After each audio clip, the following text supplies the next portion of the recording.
Chapter 1, Who's Your Brother? Nina Jiang was coming down the grand staircase when she saw Julian Gu walk in, his arm wrapped around a woman with meticulously sculpted makeup. Their eyes met for a fraction of a second before Nina quickly looked away. 12 years in this house had taught her what to see and what to ignore. Julian shrugged off his bespoke jacket into the housekeeper's hands and sank into the sprawling sofa, his gaze landing squarely on the hem of Nina's skirt, which ended well above her knees. Going out, though his tone was flat, it was laced with the sharp edge of a cross-examination. She nodded. It's almost graduation. Some classmates organized a dinner. The mention of a mixed-gender gathering made Julian's expression darken instantly. You're not going, it was his standing order. No casual outings, and absolutely no contact with other men. Yet he could parade a revolving door of different women through the Gu family mansion with brazen impunity. Though Nina had silently raged 1,000 times at his hypocrisy, the classic, rules for thee, not for me, she wouldn't dare voice it. In this house, Julian Gu was the sun and the storm. Angering him meant wrecking her own peace. She glanced at her watch. It was getting late. Her best friend, Mia, had organized this whole thing. She didn't want to be the one to ruin it. Julian, please, just let me go. I promise I'll be back before 9 p.m. The name made his brow furrow instantly. A dangerous glint flashed in his deep-set eyes, his face turning cold and stormy. Who's your brother? The air crackled with tension. The woman beside him, Sasha Sue, who had been diligently pouring him a glass of water, sensed the awkwardness and tried to smooth things over. Julian, don't be so hard on your little sister. She's young. A dinner with college friends is perfectly normal. If you're worried, just have your driver pick her up. She was secretly eager for Nina to leave. Having a sister with no blood relation hanging around was an eyesore. But to her surprise, Julian, who had been perfectly gentle with her moments before, snapped, "I'll have the driver take you home." Sasha, flustered, didn't know what she'd said wrong. "Julian, didn't we have dinner plans?" His jaw tightened. The words that left his thin lips were clipped with impatience. "My affairs are not for you to manage." Sasha scurried out, humiliated. The vast living room fell silent as the maids discreetly vanished, leaving only Julian and Nina. His cold eyes swept over her, and an involuntary shiver ran down her spine. He advanced on her, step by step, backing her into a corner of the room. Before she could protest, his cold lips crashed down on hers, possessive and brutal. Nina's eyes flew wide. A sharp, stinging pain bloomed on her lip where he bit down, and the reality hit her. Julian was kissing her. She pushed against his chest frantically, but his hot breath ghosting across her neck sent a paralyzing, electrifying tingle through her body. "Julian, don't. I told you not to call me that. Does a brother do this to you?" She knew. She knew he hated it when she called him her brother. Swallowing the bitter lump in her throat, Nina could only choke out an apology. "I'm sorry, I was wrong. But this dinner is really important to me. I'm just eating with friends. I promise I'll be back soon." "Friends?" he rasped, his voice thick with contempt and a chilling hatred. A murderer's accomplice deserves to have friends? Chapter 2. Julian Gu is toxic. His words were daggers, each one striking her heart and unleashing a flood of agonizing memories. 12 years ago, her parents' tech startup had imploded. Crushed by debt they couldn't repay, they had jumped from their office building, leaving their 10-year-old daughter behind. Julian's father, her parents' closest friend and business partner, had taken her in, treating the orphan Nina as his own. Julian hated her. She knew that from the first day she arrived at the Gu estate. When she first met him, he was 16, already tall and impossibly handsome. Julian's mother had led her to him and told her to call him brother. The small, waifish girl had felt even smaller standing before the 6-foot-tall Julian.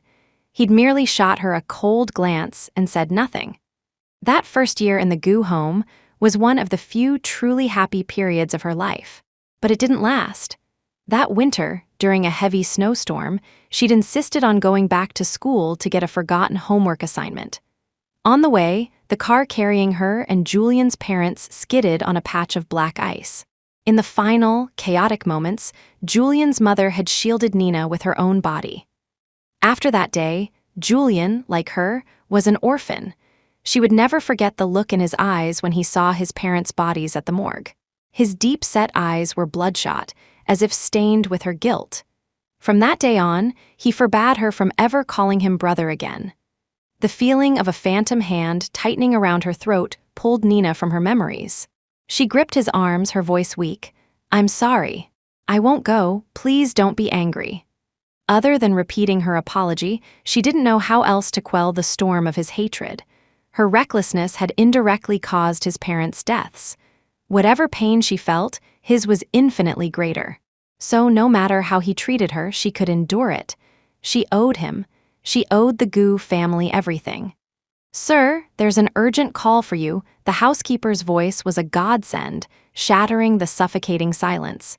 Julian's brow twitched in annoyance as he violently shoved her away.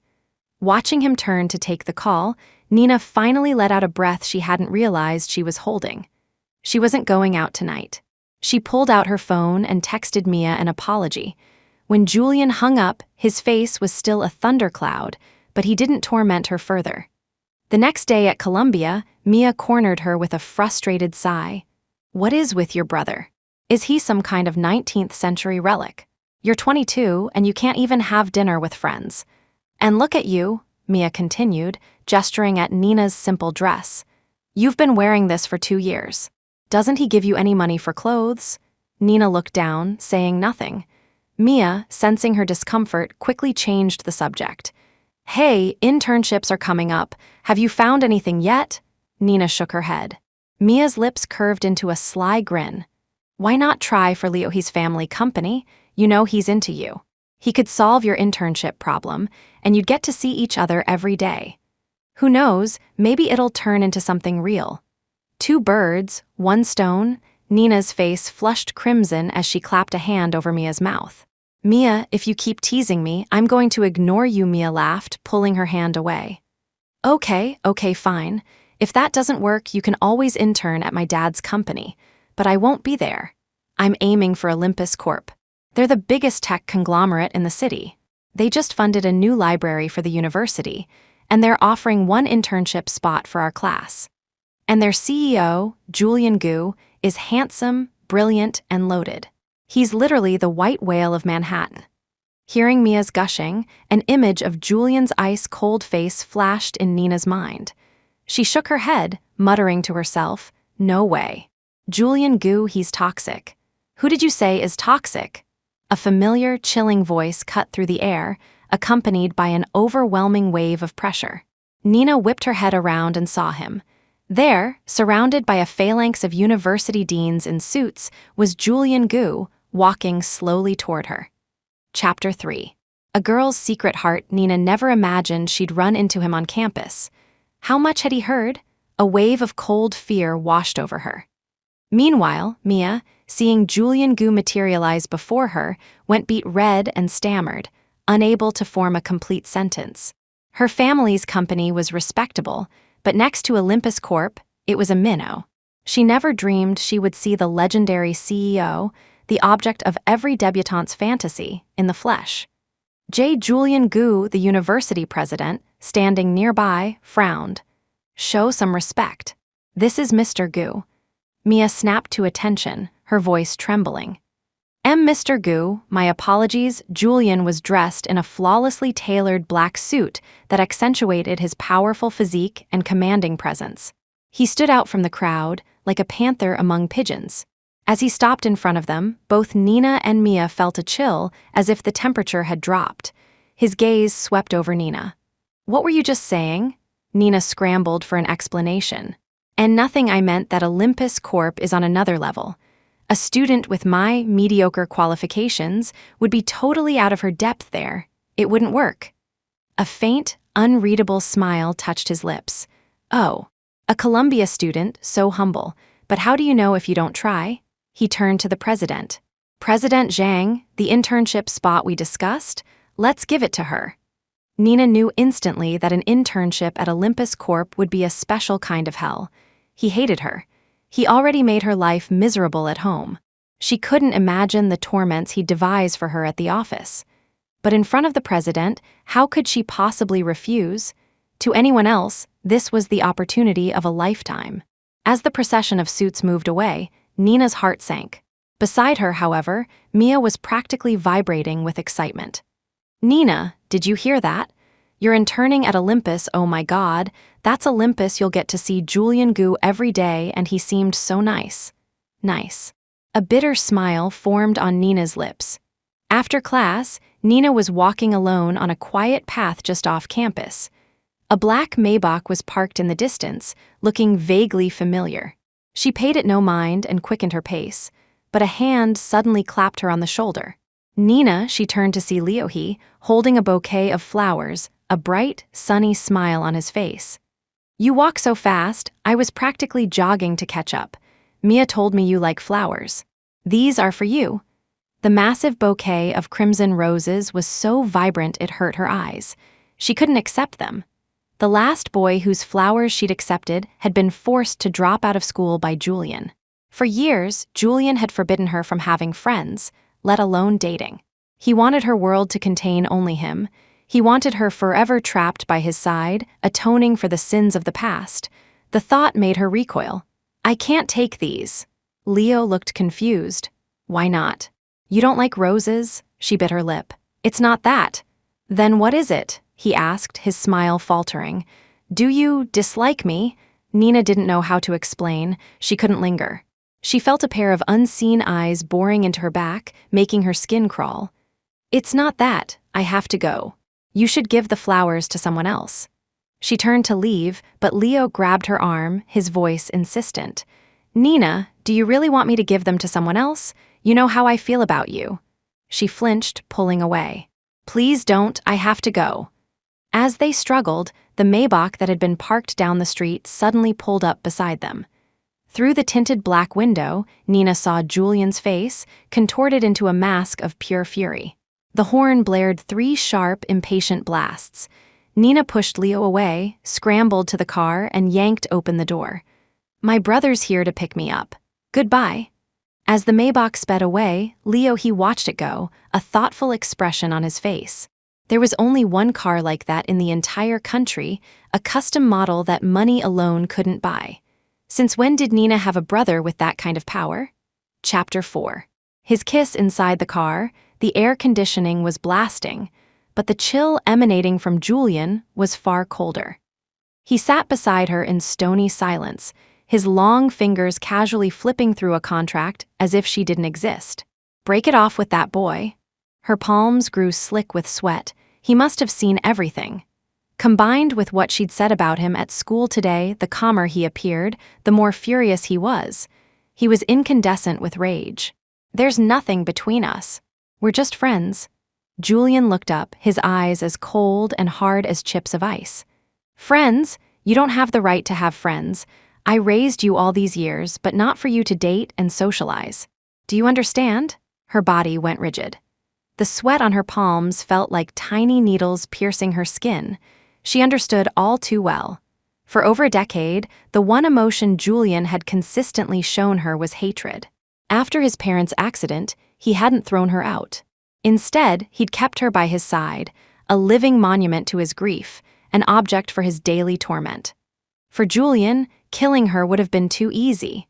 What was a quick death compared to the slow, satisfying burn of torturing her soul? They didn't speak again until they reached the Gu estate.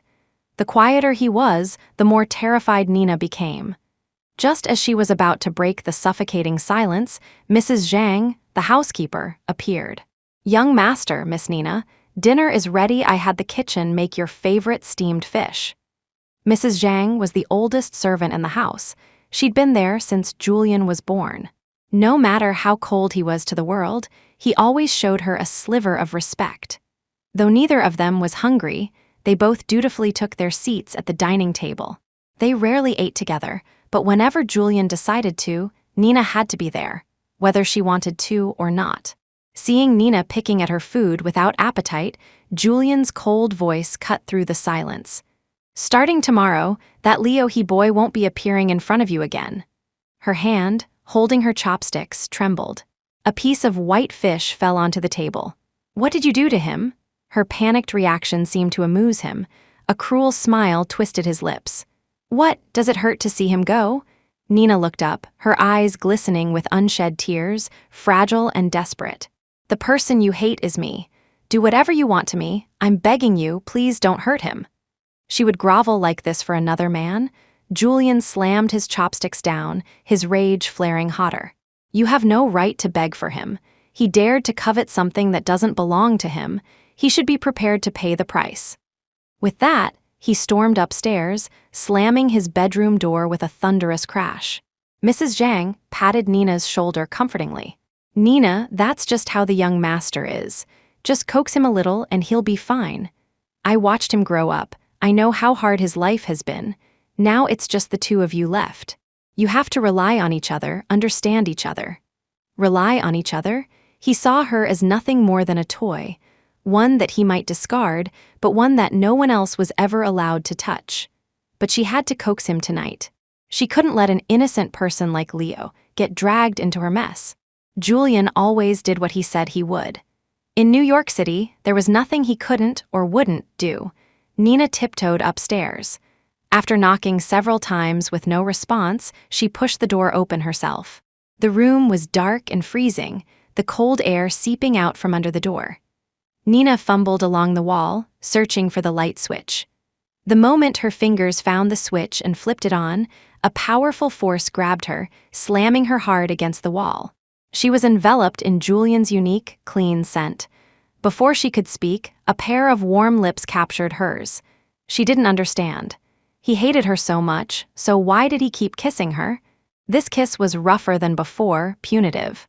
He bit the tip of her tongue, and the sharp pain almost brought tears to her eyes. Just as she was about to lose her footing, his lips moved, trailing down to her collarbone. Suddenly, her body felt weightless.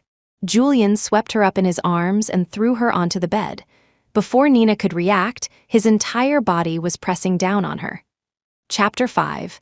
Blind, a jolt of pure panic shot through Nina, clearing her head. Brother in the darkness, she heard his ragged breathing quicken. The next second, he shoved her away with violent force. "You're asking for it," Nina's back slammed into the wall, the impact making her head spin. She fumbled for the lamp, and when the light flickered on, she was met with Julian's bloodshot eyes. "Have I been too good to you all these years? So good you've forgotten your place? If you dare call me brother one more time, I swear I will destroy that boy, Leo he." Tears streamed down her face, whether from fear or the pain of hitting the wall, she couldn't tell. Her first instinct was still to apologize. "I'm sorry, I didn't mean to. What kind of siblings were they?" They weren't related by blood. Her name wasn't even in the Gu family's official records. At best, she was a long-term houseguest, with less standing than the servants. Julian got out of bed. "Get out," he spat, his voice low and cold, before grabbing a towel and stalking into the bathroom. The sound of the shower started. Nina didn't say a word, just quietly slipped out of his room. His message was clear. He wouldn't do anything drastic to Leo for now. But if she saw him again, all bets were off. Nina slept fitfully, plagued by nightmares. In them, Julian's hands were around her neck, his face twisted like a feral beast's as he demanded to know why she wasn't the one who died in the crash. She was jolted awake the next morning by her phone ringing. Mia's energetic voice was almost piercing. "Nina, did you hear? Something happened to Leohi's family company." The sleep vanished from her eyes. "What?" "I don't have all the details, but I heard his whole family left for Europe. They said they won't be back for a while." Panic seized Nina. "Don't worry yet. Let's wait until we can get in touch with Leo and figure out a plan." "Okay," Mia said. "Gotta go. First day of my internship at my dad's company." Talk later. Hearing that, Nina shot up in bed. Julian had publicly declared she would be interning at Olympus Corp. Today was her first day. She'd almost forgotten. After a rushed shower, she flew downstairs. Mrs. Zhang had breakfast ready. "I don't have time to eat," Mrs. Zhang hurried after her. "You have to eat. The young master ruined his stomach by skipping meals. He was up all night with stomach pain yesterday." He was in pain all night? Nina had a gut feeling it was her fault, but there was no time to dwell on it. She grabbed the sandwich Mrs. Zhang handed her and ran out the door. Outside the estate, the driver glanced in the rearview mirror at Nina, who was anxiously checking her watch. "Sir," he ventured, "Miss Nina seems to be in a hurry. Should we?" Julian's brow furrowed in annoyance. "Don't be nosy." The driver fell silent and started the car. It was half an hour later before Nina finally got a car to take her to Olympus Corp. The private, gated community had no public transport, and the Uber she'd managed to call was held up at the security gate, wasting precious time. By the time she reached the gleaming lobby, she was 30 minutes late. The receptionist, a woman named Holly, looked her up and down with disdain. "You're the intern from Columbia?" Nina, knowing she was in the wrong, managed a meek smile. "Yes, I'm so sorry. I live far away and there was some traffic," Holly scoffed. "Judging by that faded dress, just how far are we talking? Did you commute in from the suburbs?" Nina's face burned. It wasn't that Julian hadn't given her money over the years, but once she felt she was an adult, she couldn't bring herself to accept his charity. Since starting college, she'd relied on part-time jobs for pocket money. This dress had indeed seen better days. Her simple, worn clothes were starkly out of place in the ultra-modern, high-fashion lobby. Seeing her silence, Holly took it as a sign of weakness and pressed her advantage. "So this is what Columbia sends us? Dressed like a pauper, looking like you haven't had a decent meal in your life. Is your family too poor to feed you? I don't know who was blind enough to pick you for an internship at Olympus." Chapter 6. "I'm his girlfriend." Nina hung her head, a strange thought crossing her mind. What would Julian do if he knew his subordinate was calling him blind? A second later, as if summoned, Julian appeared with his assistant, Liam, in tow. Holly's arrogant expression instantly melted away, replaced by a sycophantic smile. "Mr. Gu, good morning." Julian was a walking glacier, radiating an Arctic chill. His eyes flickered past Nina and landed on the imperious receptionist. "What's your name?" Hearing the famously aloof CEO address her directly, Holly was so thrilled she could barely speak. "My name is Holly, sir, Holly Lee." He arched an eyebrow, his voice devoid of any emotion. "Go to HR and settle your final paycheck. You don't need to come in tomorrow." With that, he strode toward the private executive elevator without a second glance at either of them. It took Holly a moment to process that she'd been fired. She couldn't understand what she'd done wrong and directed all her fury at Nina. "This is all your fault. You jinx don't get cocky. Let's see how long you last here." Nina remained silent. Holly's firing was entirely on her. With Julian's vindictive personality, hearing himself insulted like that, it was a miracle he hadn't done worse. Soon, another receptionist came to escort her upstairs. After showing Nina to her desk and explaining her duties, she added a final, hushed warning. "The CEO values quiet. No loud noises, ever. And when he's in his office, you don't let anyone in without his explicit permission." "Ever," Nina nodded. Her position was just an intern assistant, meant to support Julian's executive assistant, Liam. In less polite terms, she was a gopher. But because this was Olympus Corp., it was a job people would kill for. After organizing her desk, she remembered what Mrs. Zhang had said that morning about Julian's stomach pain. She went to the break room, warmed a glass of milk, and walked to the CEO's office. She knocked gently. Silence. She didn't dare knock again. As she turned to go back to her desk, she saw a stunningly beautiful and glamorous woman striding confidently toward the office. Nina remembered the warning, "No one gets in without permission." She stepped forward to block the woman's path. "Excuse me, miss, you can't go in." Isabel Sue paused, slightly taken aback. She'd been to Olympus countless times, and no one had ever dared to stop her. She sized up the plainly dressed Nina and felt a strange flicker of recognition. She'd seen this girl's photo before, in Julian's wallet. A photo in a man's wallet meant something. She'd only caught a glimpse before asking who the girl was, but Julian's eyes had turned murderously cold. "If you ever mention this to anyone, you will regret it more than you can imagine." The memory of that look still sent a shiver down her spine. No, it can't be this girl, Isabel thought. The kind of person Julian would value so deeply wouldn't be working as a glorified receptionist. Composing herself, she smiled coolly. "I'm Mr. Gu's girlfriend." Julian had many women, but this was the first one Nina had ever heard publicly declare herself his girlfriend. Nina hesitated but held her ground. "I'm sorry, but you'll still have to wait out here. I wasn't notified of your appointment." Now Isabel was annoyed. "Are you serious? I just told you I'm his girlfriend. Does a girlfriend need an appointment to see her boyfriend?" Her raised voice attracted the attention of a few passing employees. Just as Nina was caught in an impossible position, the office door clicked open. Liam, Julian's assistant, stepped out. "Miss Sue, you can go in." Isabel shot Nina a triumphant glare and swept into the office. A moment later, the sound of a woman's playful laughter and coquettish chatter drifted out from behind the closed door. For some reason, Nina's chest felt heavy. Julian, that cold, unapproachable man, could laugh and joke with another woman. But for Nina, seeing him smile was harder than touching the sky. She slowly returned to her desk, the glass of milk still in her hand. The warmth seeped into her palm, but her heart felt like it was turning to ice. Chapter 7. The Irresponsible Brother. As the workday neared its end, a few colleagues organized an impromptu dinner to welcome Nina. She glanced at the CEO's office door, still tightly shut. Isabel Sue hadn't emerged yet, which probably meant she and Julian had plans for the evening. He likely wouldn't be thinking about her. Not wanting to be a spoilsport, Nina readily agreed. The road ahead at Olympus Corp was long. She didn't want to alienate her colleagues on the very first day. At the restaurant, everyone was curious about her. They wanted to know what kind of person could beat out thousands of other students to become the sole Olympus intern. "Nina, I heard the CEO himself went to your university to pick the intern. He's notoriously picky.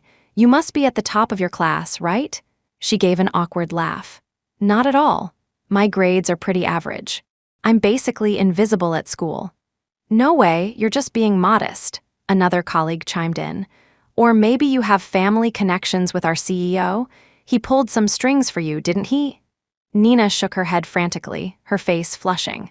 "No, really, how could I possibly know the CEO? There's nothing like that." Seeing her discomfort, they dropped the subject and focused on encouraging her to eat and drink. Back in the CEO's office, Julian was signing the last contract of the day. Isabel Sue sat beside him, gently massaging his shoulders. "Julian, that new little assistant of yours, she's quite ambitious." The memory of being blocked at the door still irked her. "When I came in today, I saw her hovering outside your door with a glass of hot milk, probably trying to score some points with you." Julian's signing hand paused for a millisecond, a flicker of something unreadable in his cool eyes. He composed himself and finished his signature with a flourish. Putting the pen down, he pinched the bridge of his nose. "You should head home." Isabel was taken aback but managed a smile. "All right. Don't forget you promised to have dinner with me tomorrow." Twilight settled over the city. Julian stood before the floor-to-ceiling window, his handsome face expressionless.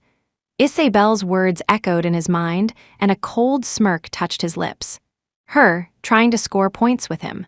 The girl who looked at him every day with the eyes of a martyr? Unlikely. He picked up his desk phone and buzzed Liam. "Where is she?" Before Liam could answer, his personal cell phone rang. The screen lit up with Nina's name. When he answered, however, it was Mia's voice on the other end. "Hello, is this Nina's brother?" "Nina's drunk. Her colleagues only had my number, but I don't know where she lives. Could you please come pick her up at Luna Restaurant?" Julian's eyes instantly turned to ice. He hung up the phone and strode out of the office, his face a mask of cold fury. Outside Luna Restaurant, Mia struggled to support a very drunk Nina while yelling at her already dead phone. "You could at least say whether you're coming or not. I've never met such an irresponsible brother. Does he even care if his sister lives or dies?" Nina, barely conscious, dazedly reached up to cover Mia's mouth. "SHH, don't say that you can't." Mia angrily pulled her hand away. "Why not? I'll say what I want. What kind of brother is he? He never takes care of you. How many new dresses have you had in all these years?" Have you ever eaten anything decent? A man that cold and heartless is just asking for bad karma. As the words left her mouth, a brand new Maybach screeched to a halt in front of them. The window rolled down, revealing Julian Gu's stern, chiseled face. Chapter 8. Drunk Mia froze, nearly dropping Nina, who was leaning her full weight on her. Mr. Gu, what are you doing here? Julian got out of the car. He loomed over Mia, then effortlessly scooped Nina into his arms. The series of movements left Mia dumbfounded. As he carried Nina horizontally towards the car, Mia finally snapped out of her shock and grabbed his arm. Mr. Gu, isn't this inappropriate? Julian's brows knitted together, and he shot a warning glance at her hand. Mia immediately let go. Mr. Gu, I know you're Nina's boss, but she's drunk right now. A man and a woman, alone, it's not that I don't trust you, but… She trailed off nervously. No matter how she phrased it, it sounded like she was questioning his character. Julian's thin lips pressed into a hard line. Weren't you the one who called me to pick her up? I called her brother, Mia gasped, her hand flying to her mouth. Wait, Nina's brother is you. He offered no reply, just a cold frown as he gently placed Nina in the back seat and got in himself. Don't mention what happened today to anyone. Without waiting for Mia's response, he ordered the driver to go. Inside the enclosed space of the car, the alcohol hit Nina with full force.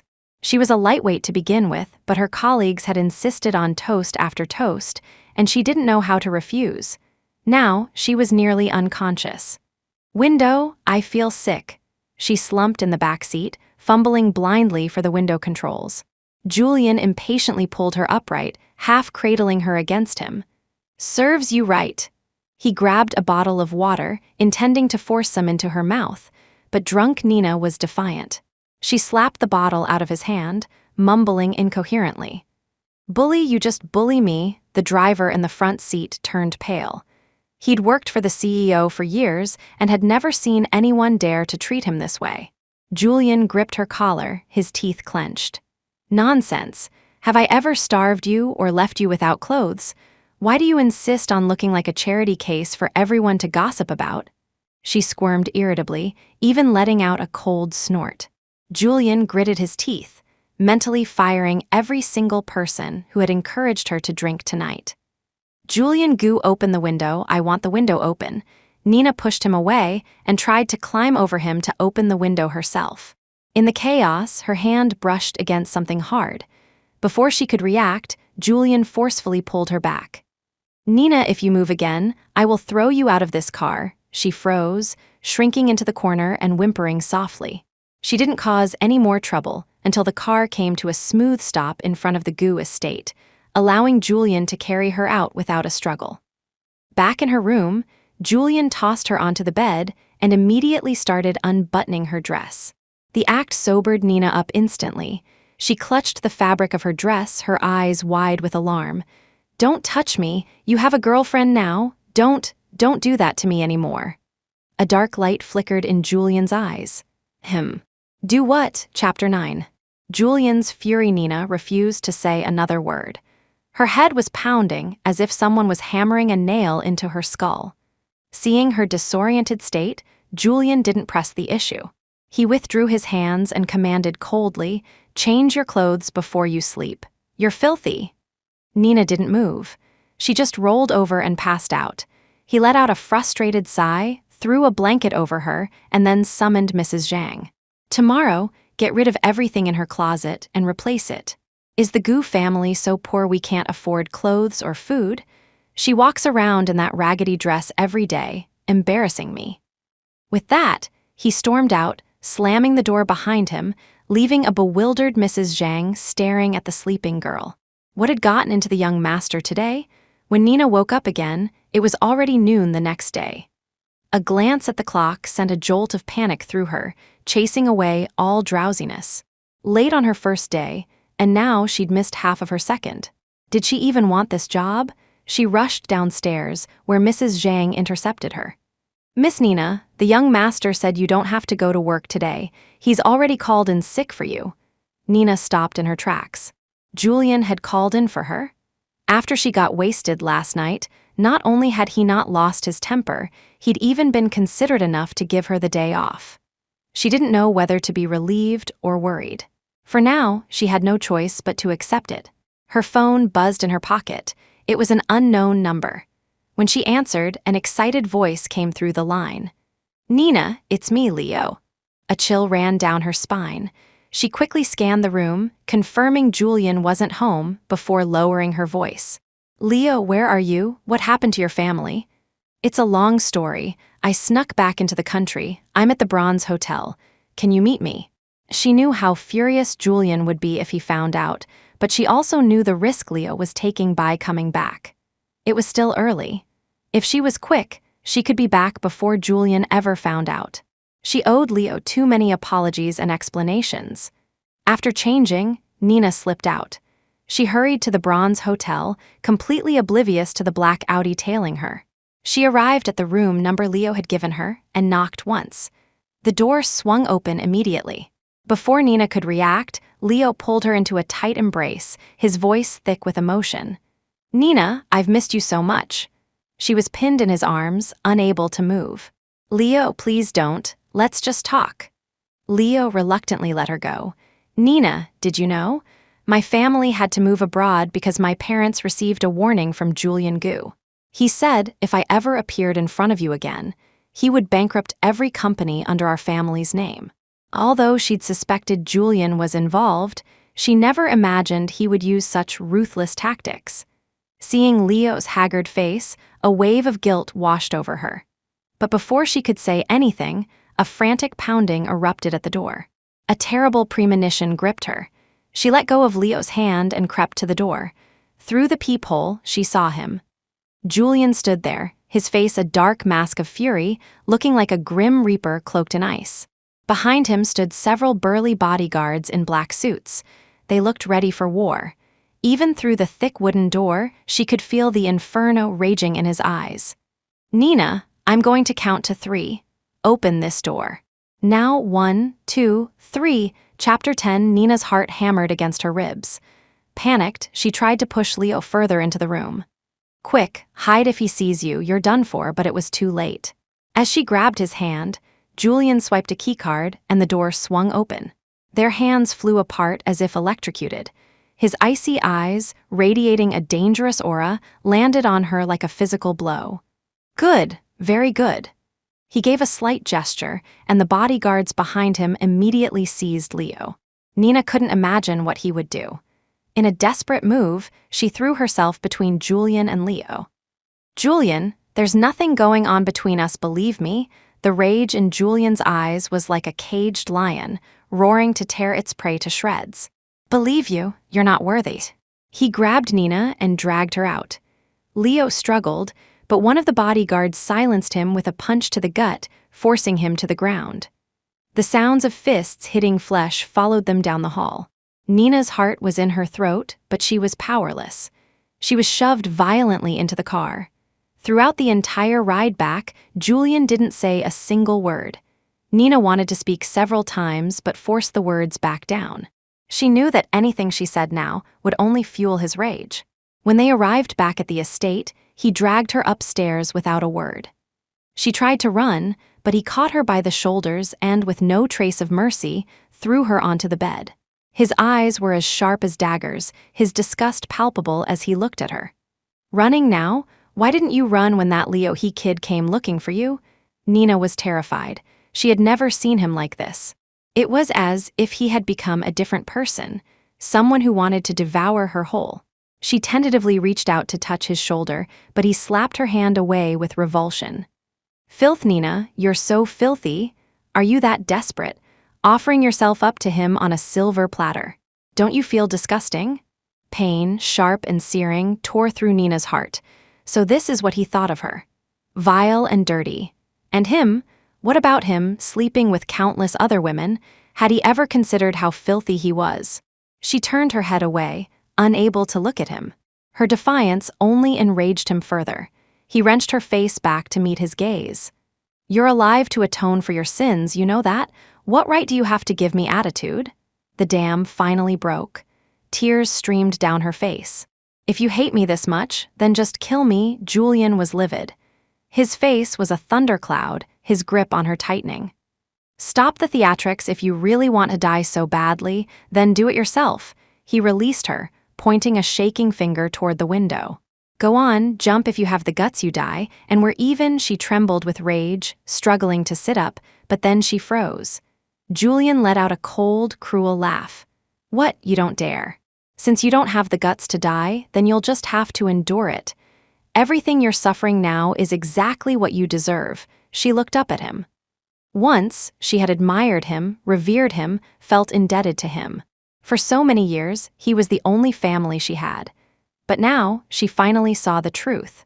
In his eyes, she was nothing more than a tool for his vengeance. Her presence by his side only brought them both more pain.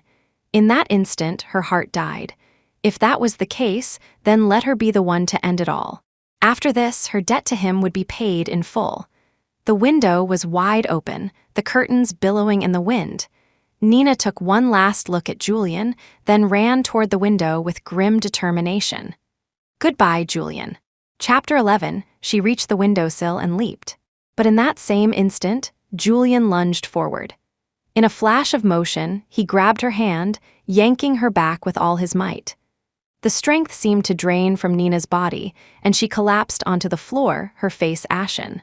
Their eyes met, both filled with a maelstrom of emotions. After a long, tense silence, Julian's hands closed around her neck, his voice cold and merciless. "Nina, who gave you the right to decide whether you live or die. Let me tell you, your entire life is meant for atonement if you ever dare to pull a stunt like this again. I will make He and Miran pay for it with you." With that, he stormed out, slamming the door behind him. Nina didn't move. She lay on the cold floor, staring blankly at the ceiling. She felt like a fish out of water, slowly suffocating as the life was squeezed out of her until nothing was left. The room grew dark. It was Mrs. Zhang who finally opened the door and found her on the floor. "Nina, why are you doing this to yourself?" She helped Nina up, chiding gently. "The young master is furious this time. We servants can't interfere." "Nina, just be a little sweeter, coax him a bit. He has a sharp tongue but a soft heart." Nina curled up under the covers, clearly unwilling to listen anymore. "Mrs. Zhang, can you please leave me alone for a while?" Seeing her mood, Mrs. Zhang couldn't say more. She tucked her in and went downstairs, shaking her head as she closed the door. Those two were a tangled, tragic mess. In the CEO's office, Liam eyed the mountain of cigarette butts in the ashtray before speaking hesitantly. "Sir, about He?" Julian's brow furrowed instantly. "Ship him off to another country. If he ever dares to come back, break his legs. As for the He family, acquire all their assets. I don't want to see or hear anything related to them ever again." "Yes, sir." This time, Julian was truly enraged. For several days, he didn't return to the estate. Every time Mrs. Zhang saw Nina, she would hesitate, wanting to say something. Nina knew what it was. She wanted her to call Julian to make peace. But the situation was a stalemate. Julian didn't want to see her, and she didn't want to see him. Her phone rang several times. Seeing it was Mia, she finally answered. "Nina, are you free today? Can we meet?" She checked the time. "Okay. The coffee shop by campus. See you in half an hour." As she was leaving, the bodyguard seemed uneasy. Normally, Nina would have patiently explained, but today she had no patience for it. "I'm meeting a friend. If you want to watch me, you can follow from a distance, but stay out of my sight." She walked out, hailed a cab, and headed to their meeting spot. When she arrived at the coffee shop, Mia was already there, rushing to greet her. "Nina, what on earth is going on?" Chapter 12. It had been a while since Mia had been able to reach Nina, not since that night she'd gotten drunk. That was also the night she discovered that the oppressive brother she often complained about was none other than Julian Gu. She never knew that Nina, who always seemed so simple and modest, had a brother with such immense power. Nina sighed, sinking into a chair by the window. "I'm sorry, Mia. I didn't mean to hide it from you. It's just his identity is complicated, and our relationship is even more so. I didn't know how to explain it, but I never intended to deceive you." Mia, ever straightforward, gently pinched Nina's cheek in mock punishment, then broke into a forgiving smile. I know what kind of person you are. Don't worry, I'm not mad, I'm just confused. The Gu family is so wealthy, so why are you? Nina looked down. I know what you're asking. Why my clothes and expenses are so frugal, right? Julian and I aren't actually siblings. My parents passed away 10 years ago and his parents took me in. But then they died in an accident, and after that, it was just the two of us. Our relationship isn't good. He raised me, and I'm grateful for that. How could I feel comfortable spending his money? So for years, I've been trying to work and save up so I can pay back everything he's spent on me. Mia was stunned. She had never imagined that the gentle, quiet Nina had such a dramatic backstory, but something still puzzled her. Nina, you say your relationship with him is bad, but I get the feeling he really cares about you. At school, he gave you the Olympus internship just because of one thing you said. When you were drunk, he came to get you immediately. And from what I saw, the concern in his eyes for you was no less than mine. Julian cares about her. The thought flickered in her mind for a second before she forcibly extinguished it. For all these years, he had hated her to the bone. How could he possibly care? Nina shook her head firmly. You don't understand. It's not what you think. By the way, how is Leo? Have you been in touch with him?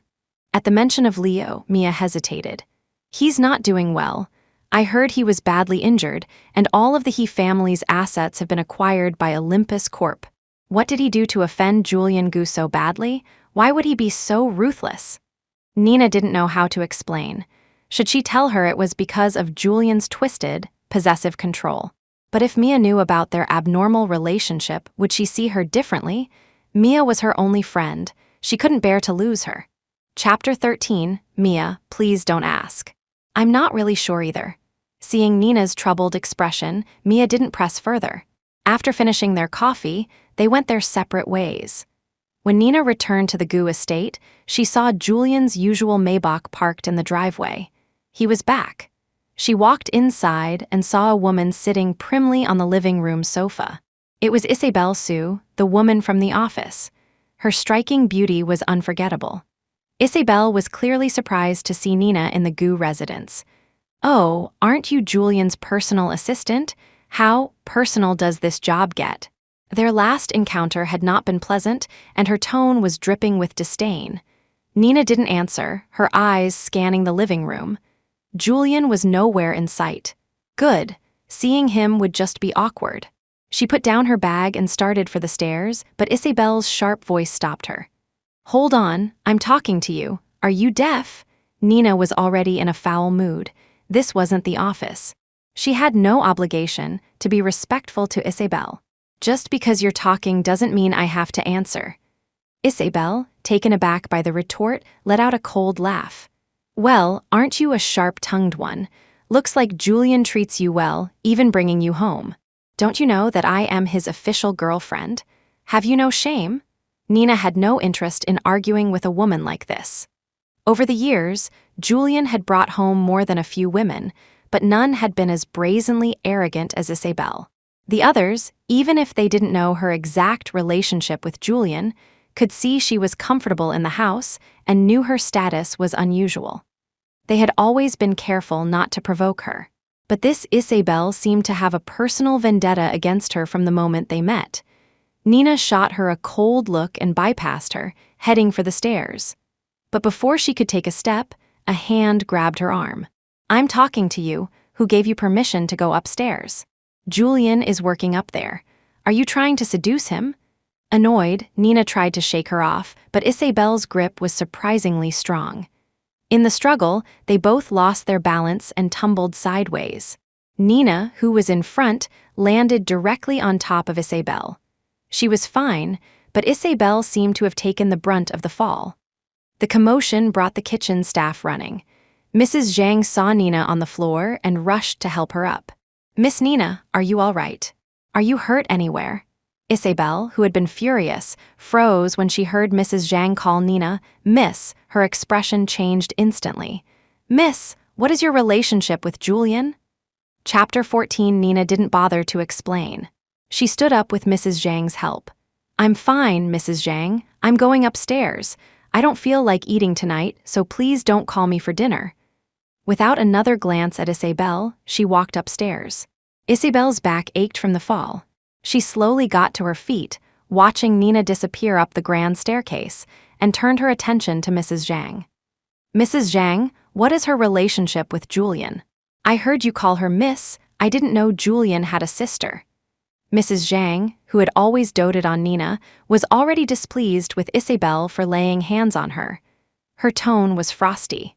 "Miss Sue, didn't you say you were the young master's girlfriend? He didn't even tell you this. I call her Miss because she is a member of the Gu family. As for what relationship the young lady of our house has with the young master, you can figure that out for yourself."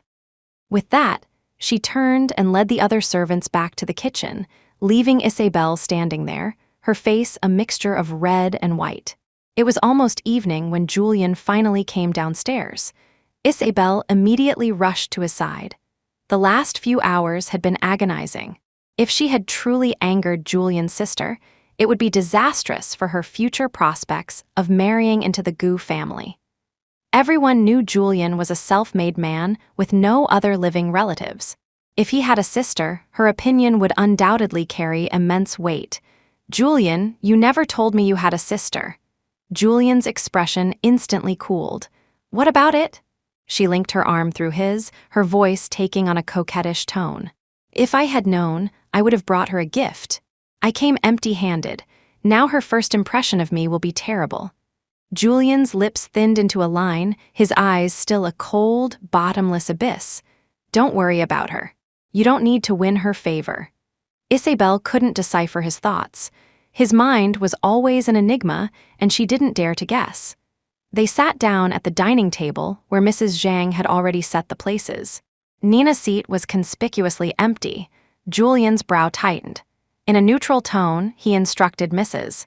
Zhang, "Tell her to come down for dinner." Mrs. Zhang shot a pointed look at Isabel. When Miss Nina came home, she was pushed to the floor by Miss Sue and took a fall. She said she has no appetite and won't be having dinner. This Mrs. Zhang, embellishing the story for dramatic effect in front of Julian, as if Nina skipping dinner was her fault. A chill ran down Isabel's back. She surreptitiously glanced at Julian's expression and said meekly, "I accidentally bumped into Nina. I didn't realize she was so upset she wouldn't even eat. It's my fault. I should go up and apologize to her." Julian waved a dismissive hand. "Who does she think she is, acting like a princess? Mrs. Zhang, go get her." Chapter 15, Mrs. Zhang hesitated for a moment but complied, heading upstairs. She knew the young master's temper well. Since he had given the order in front of Isabel, Nina would have to come down, whether she wanted to eat or not. When the knock came, Nina was lying in bed, staring into space. She wasn't surprised to see Mrs. Zhang. "Mrs. Zhang, I really don't want to eat. Can you just let me rest?" Mrs. Zhang looked troubled. "Nina, please just come down. It was the young master who sent me to get you. You know his temper." Nina sighed and buried her face in her pillow. After a moment, she relented. "I understand, Mrs. Zhang. I'll be down in a minute." If Julian had demanded it, she couldn't refuse, and she didn't want to make things difficult for Mrs. Zhang. Despite not wanting to see Julian, and especially not wanting to see Isabel, she had to brave the ordeal. When she arrived in the dining room, Julian and Isabel were already eating. Julian didn't even look up, but Isabel greeted her warmly. "Nina, I'm so sorry about earlier. I accidentally bumped into you. Are you hurt?" The speed of her personality shift was like watching a performance. Nina frowned. She didn't reply, simply taking her seat. The atmosphere grew awkward. Isabel picked up a large shrimp and placed it in Nina's bowl with a placating smile. "Here, Nina, have some shrimp." Nina glanced at it, then picked up her chopsticks and, without a word, moved the shrimp from her bowl to the discard plate beside her. "Mrs. Zhang, could I have a clean bowl, please?" Even the most thick-skinned person would have been mortified. Isabel's face fell, and she looked to Julian for help. He finally put down his chopsticks, his cold gaze pinning Nina. "Don't take it too far." Nina's grip on her chopsticks tightened. She looked up, her eyes flashing with defiance. "I'm allergic to shellfish. Didn't you know, brother?" She bit down on the word brother, her voice dripping with resentment. For years, she had been meek and submissive, never daring to speak to him like this. A dark fire ignited in Julian's eyes, the rage in his chest threatening to erupt. Fine. Excellent. All this rebellion over a man. If you don't want to eat, then get out. Who are you putting on this show for? Have I been too lenient with you? His words were heavy with menace, instantly plunging the room's temperature to freezing. Even Isabel, the outsider, could sense that something was deeply wrong. On the surface, he seemed to be defending her, but she felt as though the two of them were engaged in some private war, trading barbs with no restraint. This dinner table had become a battleground, and she was trapped in the crossfire. "All right, Julian, don't be upset with her," Isabel said, trying to de-escalate. "It was my fault. I didn't know Nina couldn't eat seafood. If it weren't for maintaining her image as the understanding girlfriend, she would never have swallowed her pride like this." Chapter 16. The meal was a miserable affair for all three of them. Isabel was caught in the middle, unable to offend either party in front of Julian. She still didn't understand Nina's true standing in his heart and had to maintain a facade of civility. After dinner, Nina went straight upstairs. She couldn't stand Isabel's hypocrisy, nor did she want to face Julian. Later that night, as she was drifting off to sleep, she saw a figure standing in her doorway. She was instantly wide awake, a cold sweat breaking out on her back. When she realized who it was, she sat up abruptly. "Brother, what are you doing in my room in the middle of the night? Aren't you afraid Miss Sue will find out?" Julian let out a cold snort and sat down on the edge of her bed. She flinched away instinctively, but he reached out and pulled her into his arms, pinning her against him. "What are you hiding from? You weren't so shy with Leohi, were you?" In the darkness, she couldn't see his expression, but she could feel the searing heat of his body and the warmth of his breath on her face. The air was filled with his unique, clean scent, but the thought that he might have just come from Isabel's bed made her stomach churn. She pushed her hands between them, and an involuntary gagging sound escaped her throat. The next second, Julian's hand tightened around her neck. "What did you just do?" Nina felt like she was suffocating. She turned her head away in disgust. "You're disgusting." Julian's grip tightened, and a cruel laugh escaped him. "More disgusting than you. Eagerly offering yourself up to another man, and now you're pretending to be virtuous." So this was the kind of person she was in his heart. For all these years, he had controlled her so tightly. She had never even been touched by another man, and now he was throwing these humiliating accusations at her.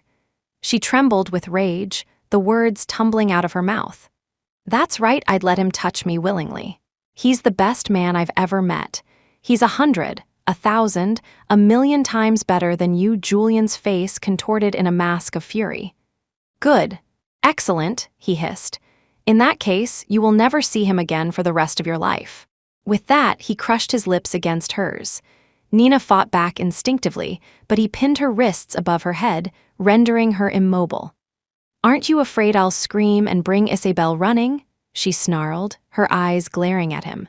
"If she saw you doing this to your own sister, what do you think she would say?" A cold smile played on Julian's lips. He pressed them against her neck, his words a dangerous whisper. "Go ahead and scream, I don't care. In fact, you should scream loud enough for everyone to hear. Besides," he added, "are you my sister?" Nina stopped struggling.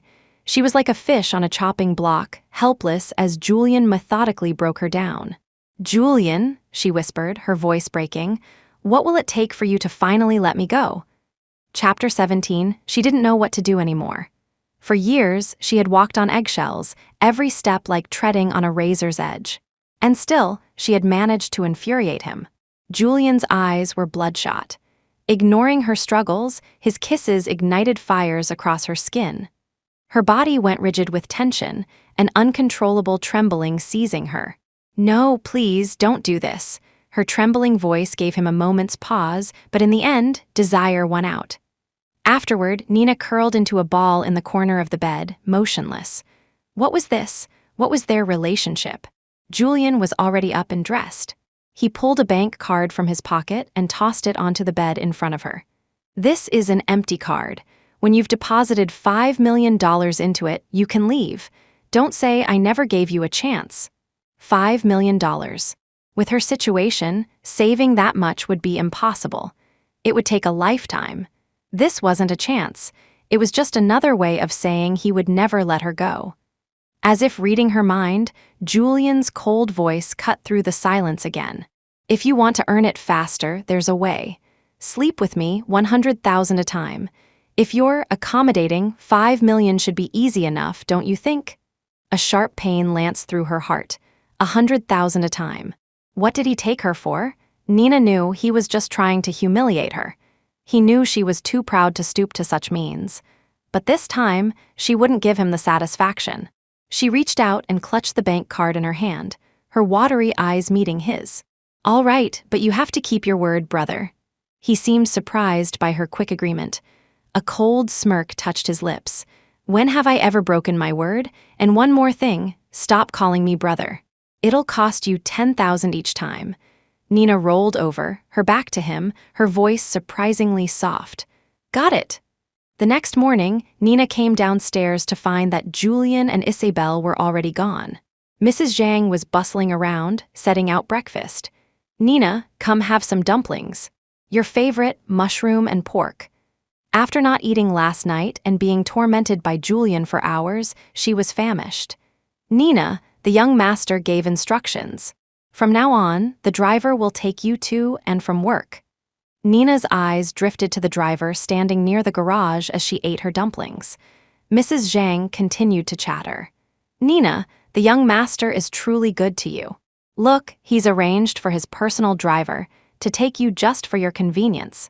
And the other day, when he saw your clothes were old, he had me order you a whole new wardrobe. The young master may be cold on the outside, but he cares for you. Chapter 18 good to her, Nina gave a bitter smile. The driver wasn't for her convenience, he was a warden. She knew that much. Losing her appetite, she took a few more bites, changed her clothes, and went out. Just before arriving at the office building, Nina saw the morning rush of people pouring into the lobby. She turned to the driver. Uncle Zhao, you can drop me here. I'll walk the rest of the way. Today, the driver was using Julian's usual Maybach. Most people at the office wouldn't recognize it, but the car was too ostentatious for her comfort. She didn't want to attract any attention. After a 5-minute walk, she took the elevator up to her floor. When she appeared in the office, several heads turned. They were used to seeing her in a faded, washed-out sundress. Today, she was wearing a brand new designer suit. The people at Olympus Corp were worldly. A single glance told them her outfit was worth upwards of 5 figures. Her sudden transformation sparked suspicion. Nina felt her cheeks burn. Every single piece of clothing in her closet had been replaced. She had tried to pick the simplest outfit, but it still drew stares. She felt like she was under a microscope as she quietly made her way to her desk. The entire morning passed without a single sign of Julian. Nina had little work to do and found herself browsing job search websites. The salary at Olympus was good, but earning 5 million was still a distant dream. She'd agreed to Julian's terms out of spite, but could she really sell her body? Once she had the 5 million, she could leave the Gu estate, leave him. Forever. Her debt would be paid. The job listings were mostly full-time positions. The only part-time work available was for waitressing or retail. She wasn't sure if she could get away with such a public-facing job under Julian's watchful eye. Lost in thought, she didn't notice someone approach until a hand lightly tapped her shoulder. She jumped, startled. The person, a colleague named Clara, was holding a cup of coffee. Nina's sudden movement caused the entire cup to spill down her shoulder. "Oh my God, Nina, are you okay?" "I am so sorry," Clara panicked. She had just wanted Nina to help her with some faxes, not this. She knew the suit was expensive. If Nina asked her to pay for it, it would hurt. It's fine," Nina said, dabbing at her shoulder with a tissue and gathering her papers. "It was my fault for overreacting. I'll just go clean up in the restroom. Leave the documents on my desk. I'll fax them for you later." This was the first time she'd worn this suit, and the coffee stain was probably permanent. The stain was on her back shoulder, so Nina went into a stall, took off the jacket, and tried to blot it with a damp paper towel. The door to the next stall opened, and she heard two women washing their hands at the sink. "You know that new intern?" "Chapter 19, of course," the other replied. "You see how she acts, all soft and fragile. She's a total wolf in sheep's clothing." "I know, right? We were all fooled by her innocent act. A few days ago, she was wearing rags to make us let our guard down, and now look at her. So manipulative." "Exactly. She probably snagged some sugar daddy. Otherwise, how could she afford Chanel?" "That makes sense. These college girls are all the same. They're not interested in working hard, just in hooking a rich man." "Totally. How else do you think she got an internship at Olympus?" "It was that pretty face, for sure." The two of them giggled, their voices fading as they left the restroom. Nina sat on the toilet in the stall, her heart sinking. She had thought she might be able to make friends at the office. It seemed that was just a fantasy, but it didn't matter. Once she earned enough money, she was leaving this place and going somewhere she would never have to see Julian Gu again. Friends here were irrelevant. Nina put her jacket back on, dried it as best she could under the hand dryer, and walked out. In the 20 minutes she was gone, a mountain of files had appeared on her desk. She stared at it, bewildered. "Nina, get these files organized by the end of the day and fax them to the corresponding emails." The department head, a woman named Laura Vance, dropped another thick stack on top of the already towering pile. Nina remembered her job description. She was Liam's assistant. She was only supposed to handle tasks he assigned her. While she sometimes helped other colleagues with printing and faxing, this was not her primary responsibility. "Miss Vance, all of this has to be done today. I have other work to do. I might not be able to finish on time." She had phrased it as politely as she could, but Laura's expression soured. "What? Is the work I assign you not work? Whether you can finish on time is your problem. I don't care about the process, only the result." Nina was speechless. She wanted to argue but held her tongue. Sensing her defiance, Laura scoffed and muttered as she walked away, "Don't think that just because you have a rich sponsor, you're above doing actual work. If you were that well off, you'd be at home playing the trophy wife, not wasting time in an office." Even with her good temper, Nina couldn't take it anymore. She shot up from her chair and confronted Laura. "Miss Vance, I suggest you watch your mouth." The commotion brought the office to a standstill. All eyes were on them. Laura had disliked Nina from the start. Being publicly challenged was the last straw. Chapter 20, "Nina, I'm warning you, be respectful. This is an office. What did I say that was so offensive? Did I mention you by name? Or are you just so eager to claim the title that you're outing yourself?" Nina's face burned with humiliation. She had never been good at arguing.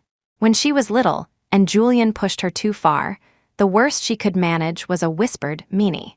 She had nothing in her arsenal for a confrontation like this. All she could do was glare. "You were obviously talking about me. Are you a coward, or will you admit it?" "Apologize to me," whispers broke out among the onlookers, but no one intervened. Laura smirked.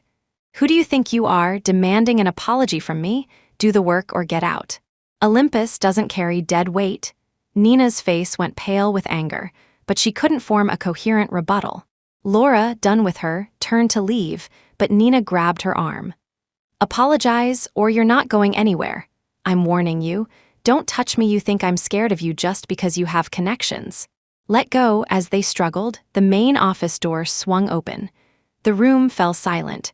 Everyone scrambled back to their desks, pretending to work.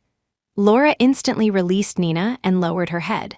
"Mr. Gu," Julian's face was a mask of ice. His gaze swept over Nina's disheveled and flustered state, and his brows drew together in a sharp line. "This is a place of business. Conduct yourselves accordingly."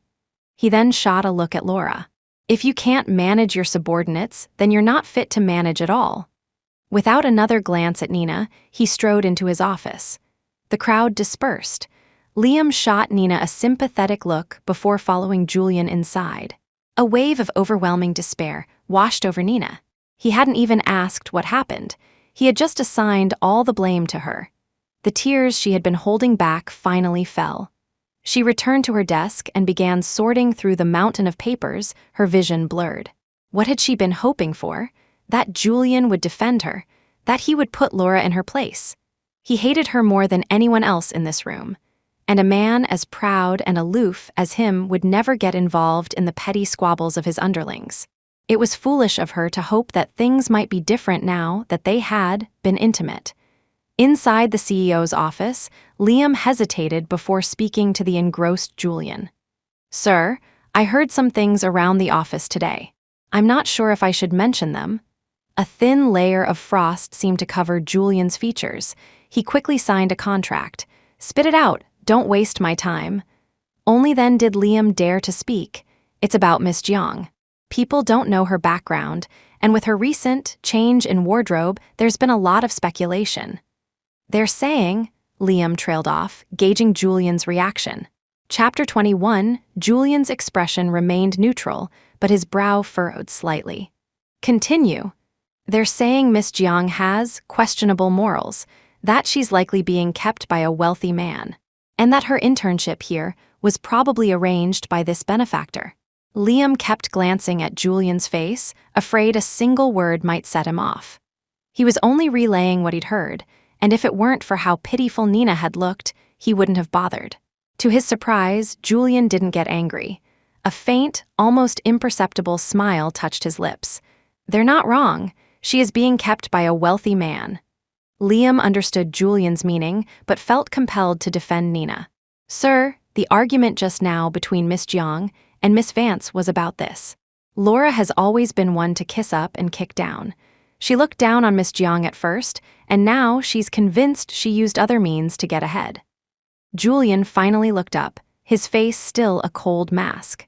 "Liam, you seem to be paying a lot of attention to Nina." The comment was a warning shot. The office didn't know the real relationship between Julian and Nina, but Liam did. "Sir, please don't misunderstand. I just saw Miss Jiang being bullied, and then getting the cold shoulder from you. I felt sorry for her, so I thought I'd say a few words on her behalf." Julian's brow tightened further. Liam quickly plastered on a smile. "You must be busy, sir. I'll go get you some coffee." He beat a hasty retreat. Julian was a powder keg right now, and Liam had no intention of being caught in the blast. Outside the office, Nina sat at her desk, staring blankly at the mountain of files. To finish all this, she'd be here until at least 10 tonight. She hadn't eaten all afternoon and was starving, but the thought of the unfinished work killed her appetite. The office slowly emptied until she was the only one left.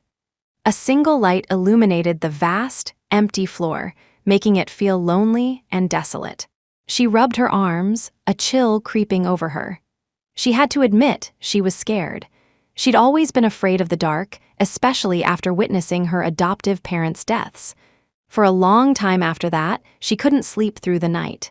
She wouldn't dare go to Julian, so she would secretly leave her bedroom door ajar. The sliver of light from his room down the hall was the only thing that gave her a small sense of security. Nina glanced toward the CEO's office. A thin line of light was visible under the door, but it was silent inside. Just knowing he was there made her feel a little less afraid. Chapter 22, it was nearly 11 by the time she finished. As she left, the light in the CEO's office was still on. She didn't think much of it. The driver was already waiting for her downstairs. "Miss, why are you so late tonight?" He opened the car door for her, chattering away. "Your bosses are something else, making a young lady like you work so late. They don't even think about whether you'll get home safe. It's a good thing you have a driver. What would other girls do?" "Other girls wouldn't be as unlucky as me," Nina thought wryly. "It's okay, Uncle Zhao. I'd like to get something to eat before we go back. Can we drive to the area near my old campus?" Uncle Zhao quickly shook his head. "I can't do that, miss, it's already so late. If you get back any later, the young master will be angry." She smiled. "It's fine, he's still at the office. We'll eat quickly and head straight home. We'll make it." "No, the young master went home a long time ago. He told me to wait for you. Julian was already gone." Then the light in his office. Nina froze for a moment. After a second, she rationalized that Liam must have forgotten to turn it off. She wouldn't be foolish enough to think Julian had left it on for her because he knew she was scared. The car pulled up to the estate. As Nina got out, she saw Julian's other car already parked in the garage. She didn't know when he'd left. Maybe while she was buried in her work, or maybe while she was crying in the restroom. Despite the late hour, Mrs. Zhang came out to greet her and insisted on making her a bowl of noodles with fried eggs. Seeing her eat with a good appetite, Mrs. Zhang couldn't help but speak. "Nina, you should make up with the young master. He really does care about you. Look, he had the fridge stocked with all kinds of imported fruits, all for you." Nina almost laughed out loud. For her, Julian was that considerate. He was just a picky eater, demanding the best in everything from food to clothes. In all her years at the estate, she could count on one hand the number of times she'd taken fruit for herself. Nina finished her noodles in a few quick bites and hurried upstairs to shower. After such a long day, all she wanted was to wash up and collapse into bed. The warm water felt heavenly against her skin. She stood under the shower for a full 30 minutes before turning it off and wrapping herself in a towel. It was only then that she realized she'd forgotten to bring her pajamas into the bathroom. "It's late," she thought, "and it's my own room." She cinched the towel tightly around herself and stepped out. She had left only a small bedside lamp on. As she walked to the closet, she saw a figure sitting on the sofa. Julian, dressed in silk pajamas, was lounging with his long legs crossed, watching her. In the dim light, her bare arms and long legs were clearly visible. A droplet of water trickled down her ankle, looking both sensual and inviting. Chapter 23, Nina's face instantly flushed the color of a ripe tomato. She clutched her towel tighter and hissed, "I didn't know you had a penchant for voyeurism." Julian arched an eyebrow. "This is my house. I can go wherever I please." She couldn't believe his audacity. Deciding it was pointless to argue, she grabbed a random dress from the closet and turned to flee back into the bathroom. But in that instant, Julian was on his feet. A long arm shot out and wrapped around her waist, pulling her flush against him. He had just showered, and the clean scent of his body wash filled the air. Through the thin towel, she could feel the heat radiating from both their bodies. The memory of how he had publicly humiliated her that day still stung. She pushed against his chest resentfully. "Let go of me," but Julian was in a defiant mood. "And if I don't," Nina gritted her teeth. "Fine. A business opportunity just fell into my lap. Why would I pass it up? 100,000 a pop. It's a good deal for me." Her words made Julian's face darken instantly, but his grip on her waist didn't loosen. Well, Nina, you've gotten bold, haven't you? Daring to talk back to me." She could barely breathe, but her anger gave her courage. She had never been a weak person. It was only after she moved in with the Gus, after the accident, that her fiery spirit had been tempered. When she was little and Julian made her mad, she would hide in the garden, throwing pebbles into the pond and muttering, "Meanie, Julian is a big meanie." As she grew older, her fear of him intensified. In all their years of fighting, he had never laid a hand on her. She, on the other hand, remembered one time when she was so furious she had bitten him. He had been so angry he didn't speak to her for a month. In the end, it was she who had to trail after him with a pitiful expression, apologizing day after day, until he finally forgave her. Nina bit her lip, her eyes still blazing with defiance. "Are you going to let me earn this money or not? If yes, then get on with it. If not, then let me go change. This is uncomfortable." Her words would have soured any mood. She had managed to paint him as a lewd, pathetic John. Julian forcefully pushed her away, his voice still icy. "Don't you dare put on airs with me. If you want to earn the money, then you'd better fix your attitude. Otherwise, you'll never get your 5 million. With that, he stormed out, leaving Nina staring at the empty doorway. Chapter 24, it took her a moment to realize what she had just done. She had thrown a tantrum at Julian Gu. Their relationship was anything but normal. Calling it a paid arrangement was more dignified than the truth. And she had the audacity to get angry and provoke him. Her goal was to get the 5 million and leave him forever. Nina's head throbbed. $5 million. The number was astronomical. Lost in thought, she somehow fell asleep. She didn't wake up until noon the next day, when Mrs. Zhang came to get her for lunch.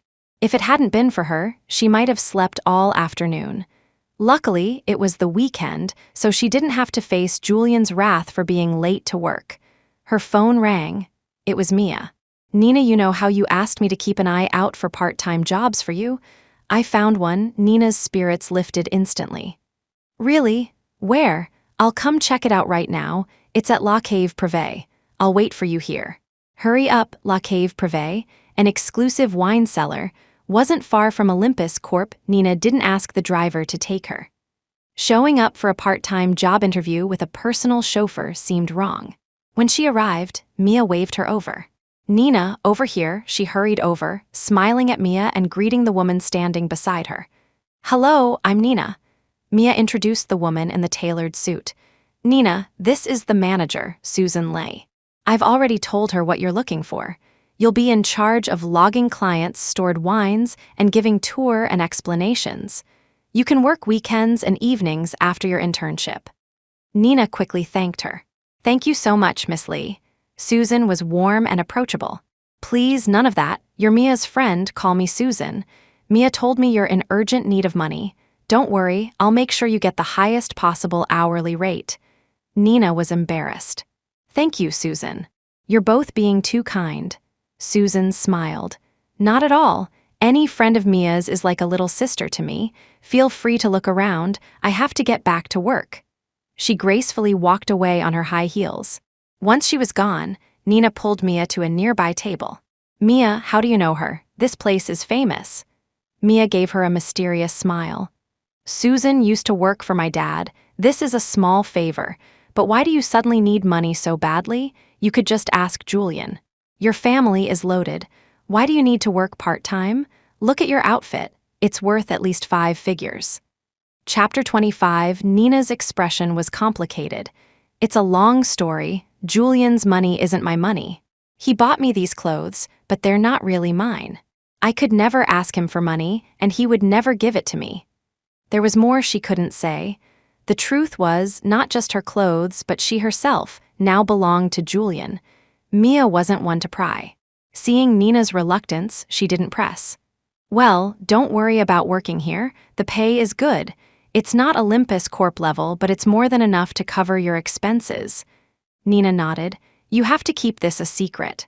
"Don't tell anyone." Mia playfully pinched her arm. "Of course.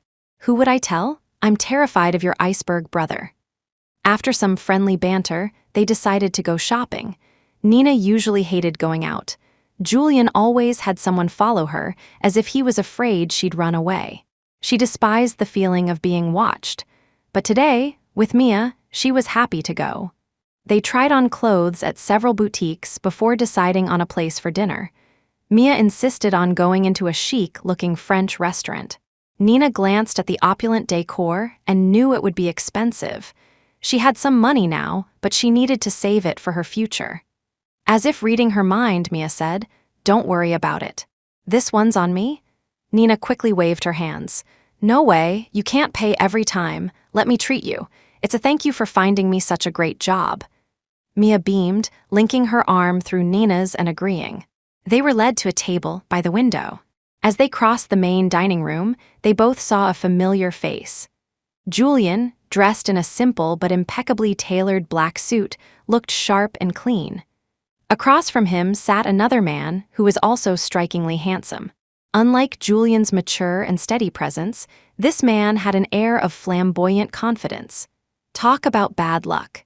Nina grabbed Mia's arm and tried to steer them away, but as she turned, she bumped right into a waiter.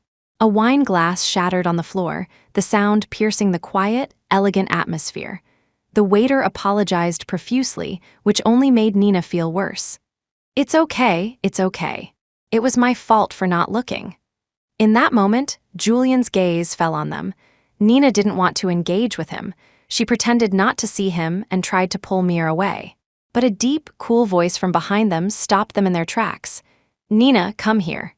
Chapter 26. His voice seemed to have a magnetic pull, forcing Nina to turn around.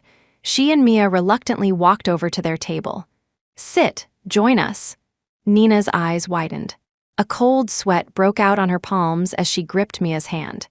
What game was he playing now? She couldn't understand him at all. In public, he usually acted as if he didn't even know her. Why was he inviting her to eat with them in front of a stranger? The man sitting across from him finally spoke. "Mr. Gu, and this is." His eyes held a playful glint, as if he had just caught Julian in a compromising position. Nina jumped in before Julian could answer. "Hello, I'm Mr. Gu's sister. My name is Nina." At her words, the temperature around Julian dropped to freezing. His lips curved into a chilling smile. Kyan Jai, the other man, observed the strange tension between them and simply smiled. "So Mr. Gu has a sister I'd never heard." Julian's tone was sharp. "Neither had I until today." His loaded words made Nina's heart pound. She quickly tried to change the subject. "What a coincidence, seeing you here. This is my friend, Mia. Have you ordered yet? If not, I'll go ahead." She was so nervous her voice trembled. She shoved a menu at Mia, desperately signaling her to order something. Mia had never been in a situation like this. She randomly picked 2 dishes and then started making frantic eye contact with Nina. Julian and Kyan were both seasoned players in the business world. Every word they exchanged seemed to flash with a cold, metallic light, making it impossible for the 2 girls to keep up. Nina felt a kick under the table. She looked up to see Mia pointing at her phone. She unlocked it and saw a text from Mia. "Nina, this is so awkward. We need to escape." Nina quickly typed back under the table. "I know, think of something." They both sat there, on pins and needles. Mia's eyes darted around, and then an idea struck her. "Oh, my stomach suddenly hurts so much, Nina. I don't think I can eat. Can you take me to the hospital?" She had been perfectly fine just moments ago. A sudden stomachache was highly suspicious. But Nina knew what she was doing and had to play along. "What's wrong? Is it because of the ice cream we had earlier?" She stood up and helped Mia, feigning concern. Then she turned to the 2 gods at the table and apologized. "I'm so sorry. My friend isn't feeling well. We won't be able to join you for dinner. Please enjoy your meal. I'm going to take her to the hospital." Kyan Jai smiled. "I can have my driver take you. Your friend looks quite serious." Chapter 27, the last thing they wanted was his driver. Kyan's offer made both of them break out in a cold sweat. No, that's okay, we can manage on our own." With that, Nina practically dragged Mia out of the restaurant, unable to resist a quick glance back at the men they were leaving behind. Mia dug her nails into Nina's arm. "Don't look back, do you want to get caught?" The sharp pain in her arm jolted Nina back to her senses, and she hurried Mia out of the restaurant and down the street. They didn't stop until they were a safe distance away, finally letting out a collective sigh of relief. Mia glared at her. "What is the deal with you and Julian Gu? Why are you so scared of him?" "It's not like he's going to eat you." Nina threw her hands up. "Aren't you scared of him?" Mia pouted. I was just looking out for you." Nina smiled and linked her arm through Mia's. All right, I know you're the best. They looked like they were in for a long dinner. Why don't we just grab something near campus?" Mia's face lit up. "Yes, I haven't had street food from around campus in forever. I'm craving spicy hot pot. I'm going to eat until I burst." Okay, my treat." Mia was so easy to please. Despite being a true heiress, she had no airs about her. After dinner, they went their separate ways. The moment Nina saw the familiar Maybach parked in the driveway, she knew she was in trouble. Julian was already back. She walked into the living room and saw him sitting on the sofa, jacket off, reading a newspaper. His tie was loosened, revealing the smooth line of his throat. Nina quickly averted her eyes. "Where were you?" His voice came from behind her. Nina had no choice but to answer truthfully. "We went to eat near campus. We came right back after." A small smile played on Julian's lips. Good, at least she knew to confess. $10,000 will be deducted from the card today. Nina froze and whipped around. "Why?" "I didn't break any rules." Julian's handsome face was icy. "Didn't you? Think carefully." She paused, replaying the day's events in her mind. She remembered introducing herself to Kyan Jai as Julian's sister. Her brow furrowed. "You said I couldn't call you brother. You never said I couldn't admit to being your sister." But Julian was not in a forgiving mood. He put down his newspaper and looked at her directly. "I set the rules. You don't have a choice. If you don't agree, we can cancel the deal at any time. Chapter 28. Despicable Nina was furious but helpless. He held all the power. She was at his mercy. I was wrong. It won't happen again. Seeing her finally submit, a satisfied smirk appeared on his face. Nina swallowed her resentment. But if someone asks about our relationship, what am I supposed to say? A dark glint flashed in his eyes. His voice was calm. Tell the truth. Tell the truth? Nina didn't understand. In her mind, the truth of their relationship was that they were siblings. But obviously, that was no longer acceptable. She shook her head. Besides siblings, I don't know what other relationship we have that's presentable. Housemates? Her words made his face darken, as if a storm was about to break. He closed the distance between them, his long fingers tipping her chin up, and kissed her. Nina froze, mortified. The servants were still around. Mrs. Zhang, Uncle Zhao, they had all watched her grow up. What would they think if they saw them like this? She reacted instantly, pushing him away. Julian licked his lips, completely unfazed. Now, do you understand what our relationship is? Her cheeks burning, she fled to her room and refused to come out. Thankfully, Julian didn't bother her for the rest of the night, and she managed to get a rare, peaceful sleep. The next morning, she left before he was up. She had promised to work at La Cave Privé today and couldn't be late. When she arrived, Susan was already there, greeting her with a warm smile. Nina, you're so early, have you had breakfast? Nina smiled back. I have, Susan. I'm ready to start whenever you are. Susan was impressed. She handed Nina a uniform and personally took her to the wine cellar to explain the procedures. Having grown up in the Gu household, Nina was familiar enough with wine to pick things up quickly. Nina, you're a natural. You're learning so fast. Nina blushed. It's only because you're a good teacher. After a bit more small talk, Susan left her to it. The work was relatively easy. She just had to provide basic explanations about the vintage and region to clients. Most of the clientele were wealthy and knowledgeable about wine, so they didn't require much from her. It was the perfect job, discreet and unlikely to be discovered by Julian. Just as she was congratulating herself, an unexpected guest arrived near the end of her shift. Chapter 29. It was Kyan Jai, the man she had just met yesterday. He wasn't her client. At her current skill level, she wasn't qualified to assist someone of his stature. But the senior sommelier assigned to him had just stepped away, leaving Nina to fill in. When they saw each other, both of them were stunned. Today, Kyan wasn't in a suit. He wore a stylish black leather jacket, looking every bit the handsome, rebellious scion, a stark contrast to the polished businessman from the day before. Seeing Nina in a uniform, it took Kyan a moment to be sure it was her. Julian Gu was one of the richest men in the country, and his sister was working as a cellar hand. This was getting interesting. He greeted her first. Well, if it isn't Miss Jiang, what are you doing here? Nina blushed, nervously fiddling with her fingers.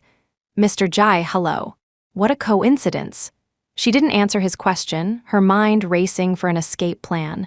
Thankfully, Kyan didn't press. He just smiled thoughtfully. Is your friend feeling better? She seemed to be in a lot of pain yesterday. The mention of Mia made Nina even more embarrassed. She gave a weak smile. She's fine. Are you here to buy wine? Can I help you with anything? Kyan browsed the racks, his eyes constantly drifting back to Nina. He seemed a few years younger than Julian, and his personality was the complete opposite. If she hadn't seen him in a suit yesterday, she would have thought she'd mistaken him for someone else. Don't call me Mr. Jai. I'm not that much older than you, and I'm not a stick in the mud like your brother. Just call me Kyan. At the mention of Julian, Nina's expression twitched. She quickly smoothed it over. Okay, then you should call me Nina. They chatted easily. When it came to wine, Kyan was far more knowledgeable than she was. What started as her giving him a tour quickly turned into him giving her a lesson. She learned that Kyan had just returned from abroad. He was the sole heir to his family's fortune and was being groomed to take over the business. His father, who was now gravely ill, had let him live a wild life overseas. Now, he had no choice but to step up. His meeting with Julian had been about a potential partnership. The Jai family wasn't on the same level as the Gus, but they were still a major player in the city. Moreover, Kian had a brilliant business mind. In less than 6 months, he had grown the Jai Corporation to be second only to Olympus Corp. He was also easygoing and fun to be around. They ended up talking for the entire afternoon. To support her, Kian made a grand gesture and ordered $5 million worth of wine. For him, $5 million was a trivial sum. For Nina, it was an unimaginable fortune. Chapter 30, as she walked him out, Nina made him promise not to tell Julian she was working there. Kian's sharp, handsome eyes twinkled. Why are you so afraid of your brother? Working to support yourself is a good thing. What's there to hide? She forced a smile and spun a lie. You know we're not real siblings. If I'm out here working, people might think he's mistreating me. That would be bad for his image. And you know him, his reputation is everything. So please, help me out and don't say anything. Kian found the reason absurd but agreed with a smile. This girl was interesting. She had the face of a femme fatale but dressed so simply. She had a bright, lively personality but acted like a frightened lamb around Julian. It seemed this little lamb was actually a wolf cub in disguise. He had thought his return to the country would be boring. Now, it looked like he wouldn't be short on entertainment. After her shift, Nina changed and rushed back to the Gu estate. Every Sunday, Julian had a set routine. Golf in the morning, followed by a trip to the spa. He usually wouldn't be back until 8 or 9 in the evening. As long as she got home before then, her secret was safe. She had begged Mrs. Zhang and Uncle Zhao to cover for her, and they had agreed. As long as nothing unexpected happened, she was in the clear. When she got home, Julian was, as expected, not back yet. She changed into her pajamas and sat on the sofa, pretending to have just woken up from a nap while watching TV. She must have been more tired than she thought, because she actually fell asleep on the sofa. Sometime later, she felt as if she were floating, her body light and weightless. She was too tired to open her eyes, just murmuring softly before drifting off again. Julian stood on the landing, looking at the small figure curled up in his arms. A small, involuntary smile touched his lips. She hadn't changed.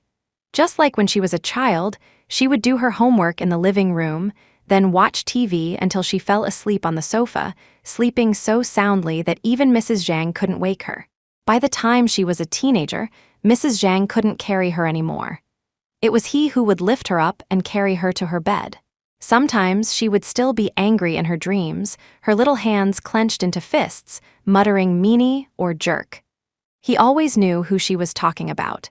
In the blink of an eye, she was all grown up. The skinny little girl had blossomed into a beautiful young woman, but she still felt so light in his arms.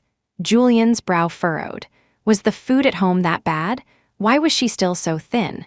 He gently placed her on her bed, tucked her in, and closed the door behind him. That night, Nina slept soundly, without a single dream. She was usually plagued by nightmares, waking up multiple times.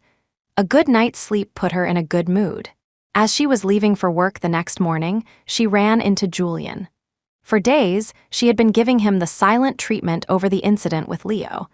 But today, feeling refreshed, she greeted him first. Morning, Julian glanced at her, said nothing, and got into his car. Chapter 31, Mrs. Zhang, however, was delighted by Nina's change in attitude. Nina, that's the way talk to the young master more, fight less. He has a sharp tongue but a soft heart. Yesterday, he saw you sleeping on the sofa and was worried you'd catch a cold. He was the one who carried you upstairs. Julian carried her upstairs yesterday. Nina was stunned, finding it hard to believe. He hated her so much. Why would he willingly touch her? So that feeling of floating hadn't been a dream. The thought made her cheeks flush. As Mrs. Zhang continued to chatter, Nina quickly escaped into the car. By the time she got to the office, most people were already there. The moment she walked in, the lively chatter died down. Just get used to it, she told herself. You're not here to make friends anyway. She walked to her desk and sat down. Before she could even get settled, Clara, the colleague who was friendlier to her, came over with a cup of coffee. Here, have some coffee. Nina was taken aback by Clara's sudden friendliness and gave an awkward smile. "Thanks, but I don't drink coffee." Clara wasn't deterred. She leaned in closer, her voice low and secretive. "Nina, did you hear? Laura Vance was fired." Nina was still processing the fact that Clara had called her Nina so familiarly when the second part of her sentence hit her. "I didn't know." "When did that happen?" Seeing Nina's interest, Clara became more animated. "It happened last Friday. You know, after she gave you all that trouble and said those nasty things, she was called down to HR at the end of the day to get her final paycheck." Nina guessed she must have made some major mistake to be fired so abruptly. She wouldn't be so conceited as to think Julian had done it to defend her.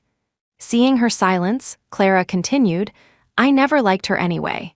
She's incompetent and always bossing people around. Nina, let me tell you, if I had been there when you two were arguing, I would have totally had your back."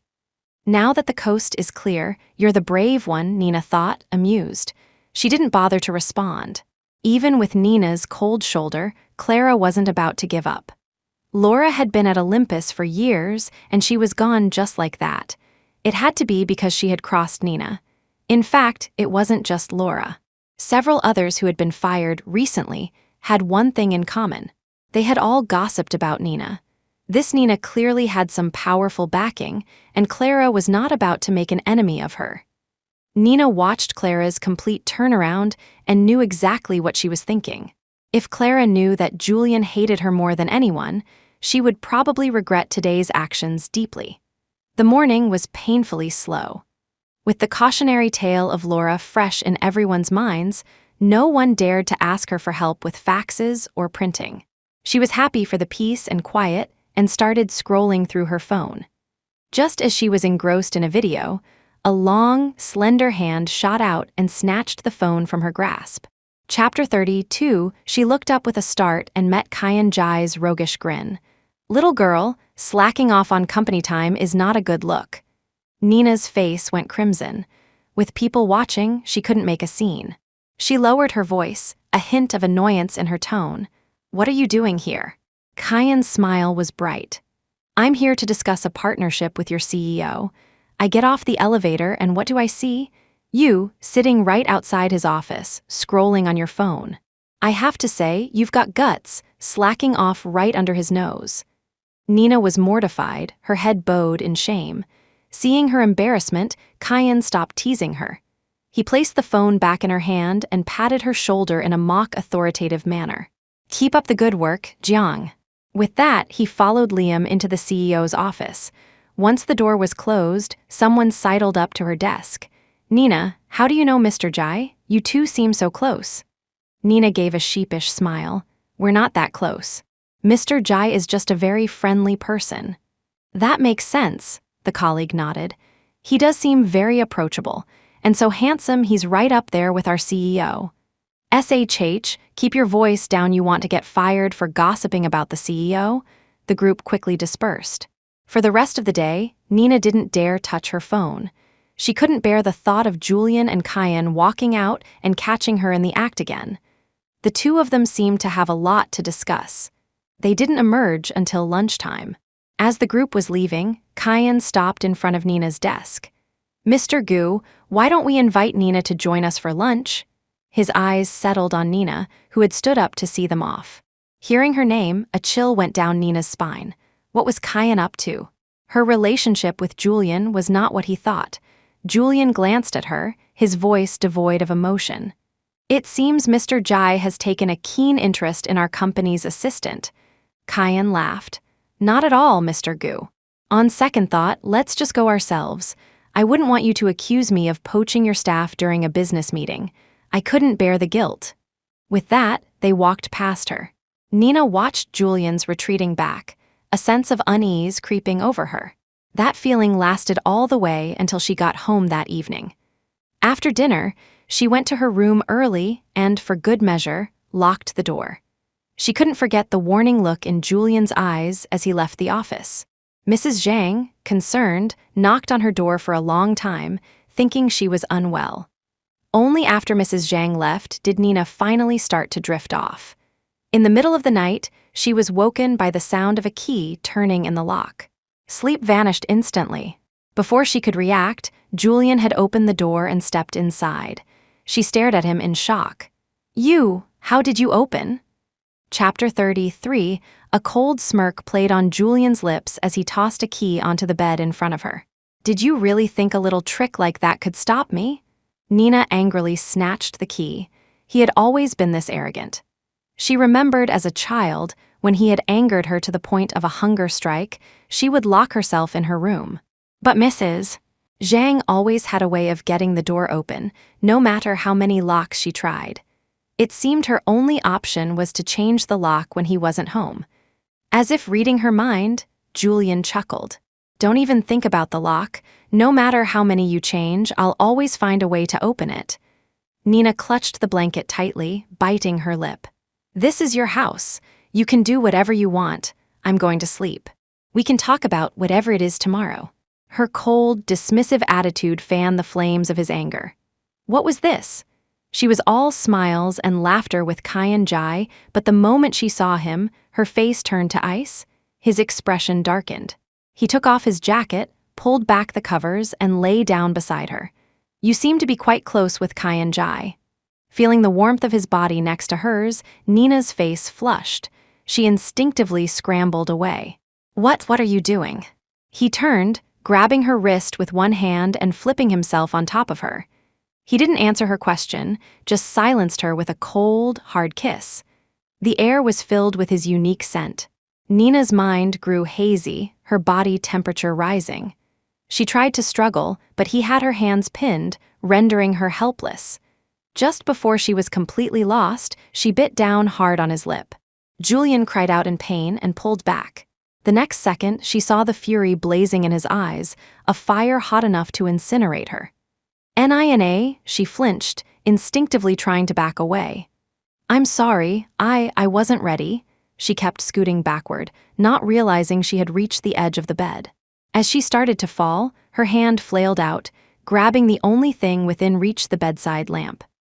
The lamp crashed to the floor with her, shattering into 1,000 pieces.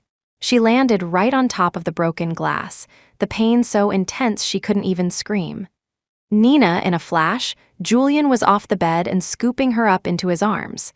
Nina's face was chalk white, the pain making her vision swim. She felt like a pincushion, her back embedded with shards of glass. Any movement sent waves of agony through her. "Julian, it hurts."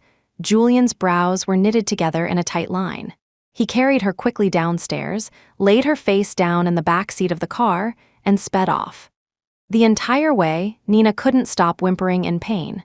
She kept her eyes squeezed shut, her fingers digging into the seat cushions as tears streamed down her face. Julian kept glancing at her in the rearview mirror, his jaw tight. Seeing her cry, he couldn't help but mutter, "Serves you right." Chapter 34, the words sent a wave of dizziness through Nina. She buried her face in her arms and started muttering under her breath. Julian strained to hear what she was saying and realized she was cursing him. The same few words she had used since she was a child. She really hadn't learned any new insults over the years. He was both annoyed and amused. He pressed harder on the accelerator.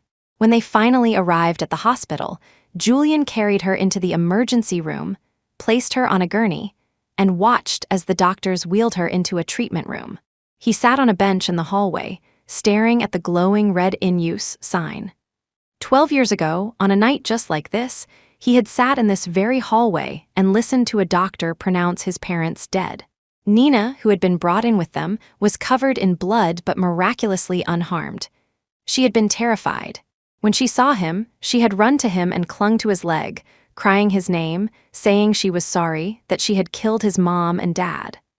At that moment, Julian had been terrifyingly cold. He had ignored the trembling, sobbing girl and pushed her away with disgust. It was probably from that moment on that she stopped relying on him. She no longer called him brother, no longer followed him around like a shadow. Even though she still lived in his house, the bright, cheerful girl who had first arrived was gone. She became quiet and obedient, always tiptoeing around, as if terrified of setting him off. Inside the treatment room, Nina lay on her stomach, sobbing in pain. The bright, shadowless lamp above her hurt her eyes. She squeezed them shut, feeling like a helpless animal as the doctor painstakingly removed the glass shards from her back, one by one. "This is going to sting a bit. Try to bear with it," a gentle voice said. The doctor, seeing how scared she was, tried to comfort her as he worked. There were so many tiny pieces of glass. Her back was a mess of blood and torn flesh. It was a long, arduous process. The pain eventually gave way to a dull numbness. All she could do was clutch the pillow beneath her. In a daze, she remembered when she was little, how her classmates would run to their parents for comfort when they were hurt or upset. But she was always the one who would act as if nothing had happened, going home without a word. It was only when Mrs. Zhang was doing her laundry and found bloodstains on her clothes that anyone would know she had been injured. She had been like that for as many years as she could remember. After what felt like an eternity, she felt a cool sensation on her back, and then a blanket was draped over her as she was wheeled out of the room. She thought she saw Julian in the distance. The familiar sense of oppressive pressure washed over her. She remembered the expensive lamp she had broken, the fact that he had to drive her here in the middle of the night. She braced herself for another tirade. So when she saw him stand up and walk toward her, she immediately squeezed her eyes shut and pretended to be asleep. At first, she was just pretending. But she was so exhausted and drained that she soon drifted off for real. Julian sat in the hospital room, watching Nina, her face still tear-stained and his brow furrowed deeper. "Hurts," she mumbled in her sleep. Julian listened closely and realized she was calling for her mom and dad. Chapter 35. A sharp pang went through his heart. He suddenly remembered that she, like him, had no parents. He sat with her all night. When Liam arrived the next morning, he was shocked to find his CEO looking as alert as ever, despite not having slept a wink. "Sir, I've brought the change of clothes you asked for. Today's meeting isn't that urgent. Are you sure you don't want to get some rest?" He shook his head, changed his clothes, and got into the car headed for the office. "Call Mrs. Zhang and have her prepare some light, bland food and bring it over." Liam didn't understand his boss. It was so obvious that he cared deeply for Nina, yet he always put on such a cold, intimidating front, making her terrified of him. "Sir, if you care about Miss Jiang so much, why don't you just tell her?" The temperature in the car seemed to drop several degrees. Julian didn't even look up. "Do your job. Don't ask questions that don't concern you." Liam said no more. After so many years with Julian, he knew when to back off. At the hospital, Nina woke up to find her back so stiff she could barely move. The door opened, and a young nurse came in to give her an IV. Seeing she was awake, she struck up a conversation. "Feeling better? You really need to be more careful. How did you manage to get glass shards in your back?" Nina thought back to last night's scene, and her face turned bright red. I rolled over in my sleep and wasn't paying attention." "Nurse, will it leave a scar?" The nurse smiled. Young girls were always worried about their appearance. "Medical technology is so advanced now. Even if there's a scar, it can be removed. Besides, I saw how much your husband cares about you. A scar won't matter to him." The young nurse probably didn't recognize Julian. Seeing how frantic he had been last night, she must have mistaken them for a newly married couple. Nina was too embarrassed to correct her. Thankfully, the nurse changed the subject. "For the next few days, no strenuous activity and don't get it wet. The weather is warm, and if it gets infected, it will likely scar. Your husband is so good to you. You should have seen him last night. He sat by your bed all night without sleeping, wiping your sweat, giving you water. He was so gentle. You're so lucky to have such a handsome and caring husband." Nina's face was burning. She mumbled a few non-committal responses and then fell silent. After the nurse left, Nina lay there, her mind replaying the nurse's words. Julian stayed by her side all night. Thinking about it, it wasn't impossible. Her injury was largely his fault. She had fallen off the bed trying to get away from him. He probably felt a little guilty. Nina felt her luck had run out. She had just found a part-time job, and now she was injured. Based on her condition, she'd be out of commission for at least a week or two. She picked up her phone and called Susan, who was very understanding and told her to focus on getting better. That afternoon, Mrs. Zhang arrived with a large bag of essentials and a thermos of chicken soup.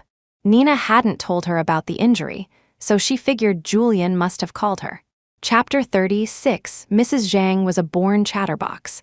The moment she saw Nina, she didn't stop. "Nina, how on earth did you fall out of bed and get so hurt? You should have seen how worried the young master was. He rushed you here without even changing his shoes. Mr. Liam had to bring him a fresh set this morning. I know you two have feelings for each other. The young master genuinely loves you. You should just be with him." The words hit Nina like a tidal wave, leaving her stunned. They have feelings for each other? Julian genuinely loves her. The idea was so shocking she couldn't process it. She had never dared to imagine that Julian could love her. "Mrs. Zhang, please stop." Nina cut her off, drank some soup, and then pretended to be tired, gently sending her home. The hospital was quiet. She was finally able to get some undisturbed rest. In the afternoon, the nurse announced she had a visitor. She thought it was Julian, but when the door opened, she saw Kai Jai. Their relationship was not close enough to warrant a hospital visit. She was truly surprised to see him. "What are you doing here? Wait, how did you know I was in the hospital?" A bright smile lit up Kyan's handsome face. "I wasn't here specifically to see you. I was visiting a friend and happened to see your name on the visitor log. I asked the nurse, and here I am. Yesterday you were fine, and today you're in the hospital." Nina sighed. "Life is unpredictable, isn't it? And here I thought you came to see me, not to laugh at my misfortune." Kyan's smile widened. "I'm not that petty, see? I brought you fruit and flowers." She laughed. She had to admit, although she hadn't known Kyan for long, they got along incredibly well like old friends. "You know," she said, "you're so understanding and funny. Your girlfriend must be very happy." Kyan, who was peeling an apple for her, teased back, "Unfortunately, no one's taken me up on the offer yet. Since you're so curious, why don't you try dating me and experience the joy of being my girlfriend for yourself?" Nina laughed, about to retort, when the door was suddenly pushed open. They both looked toward the door and saw Julian, his face dark, his eyes filled with a stormy rage. Nina's heart skipped a beat. She tried to sit up, forgetting about her injured back. She lost her balance and started to fall sideways. Careful Kyan quickly reached out to steady her, but in the next second, Julian was there, forcefully pushing him away. The sudden movement sent a searing pain through Nina's back. Kyan stood to the side, a playful glint in his eyes as he watched Julian's frantic display. Mr. Gu seems a bit overly concerned for his sister. Chapter 37. Julian's face was grim, radiating a do-not-approach aura. "And I'm surprised to see that Mr. Jai is so close with Nina." Now it was Nina's turn to be terrified. What did he just call her? Nina? Something was wrong with Julian today. He was acting like a completely different person. Kyan, ever sharp, picked up on the hostility in Julian's tone. He put down the half-peeled apple. "Well, since Mr. Gu is here, I'll be going. Nina, take care of yourself." Nina awkwardly thanked him and watched him leave. Then she shot an angry glare at Julian. Her glare seemed to baffle him. Was she blaming him for interrupting her private time with Kyan? "You're very close with Kyan Jai?" Julian asked, his voice still icy. She shook her head, still lying on her stomach. "He wasn't here specifically to see me. It was just a coincidence. Don't go after him." Her words, so quick to defend Kyan, made Julian's chest tighten. He dropped onto the chair beside her bed. "What? You've fallen for him. Let me tell you, someone from his family would never be interested in someone like you." His words were like a needle to her heart. Even though she had no romantic feelings for Kyan, Julian's comment stung. Someone like her. What kind of person was that? "Don't worry, I have no such delusions. I know someone like me isn't good enough for him. I would never try to climb that social ladder. This is just who I am. You don't need to humiliate me over and over again." She said it all in one breath, her eyes welling up with tears. She didn't know if it was the pain from her back or the pain from his words, but she couldn't stop them from falling.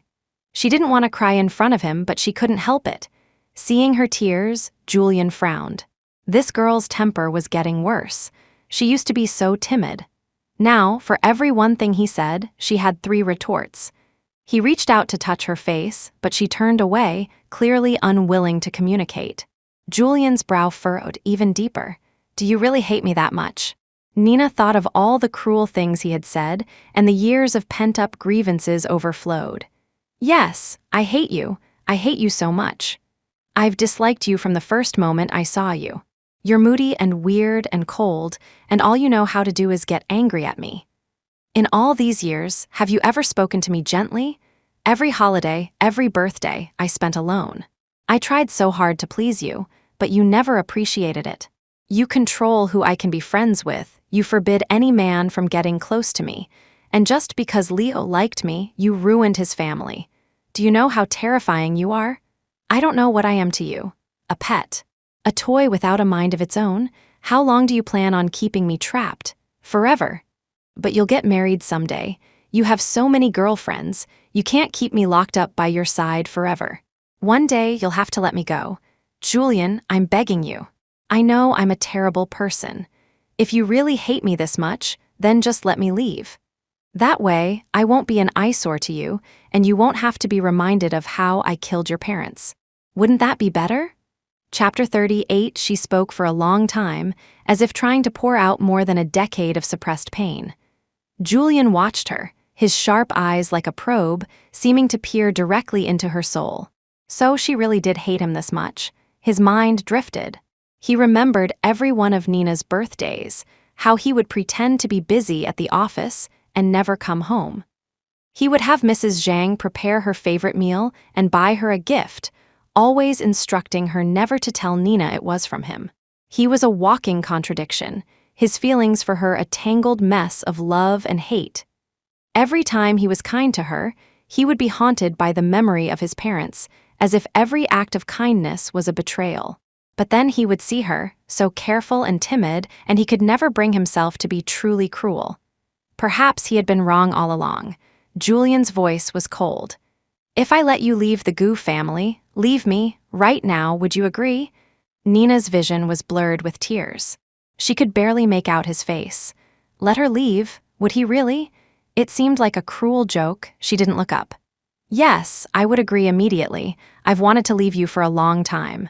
I want to go as far away as possible and never see you again." The temperature in the room seemed to drop to absolute zero.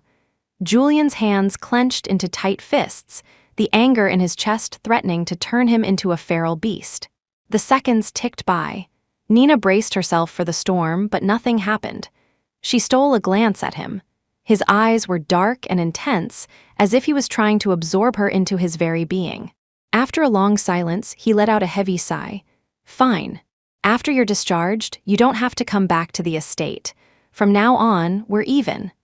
With that, as if he couldn't bear to stay a moment longer, he stood up and stormed out of the room. It took Nina a moment to process what had just happened. Julian was really letting her go? Did that mean their previous agreement was void? She couldn't quite believe it. It wasn't in his character to let her go so easily. But for the next few days, Julian didn't come to the hospital. When she was discharged, Mrs. Zhang and the driver were there to pick her up. It was only then that she realized he was serious. "Nina, what happened between you and the young master? He told me to pack all your things. He said you won't be coming back to the estate anymore." Nina looked at the luggage in the trunk, a strange heaviness settling in her chest. This was what she had always wanted, wasn't it? She was finally free.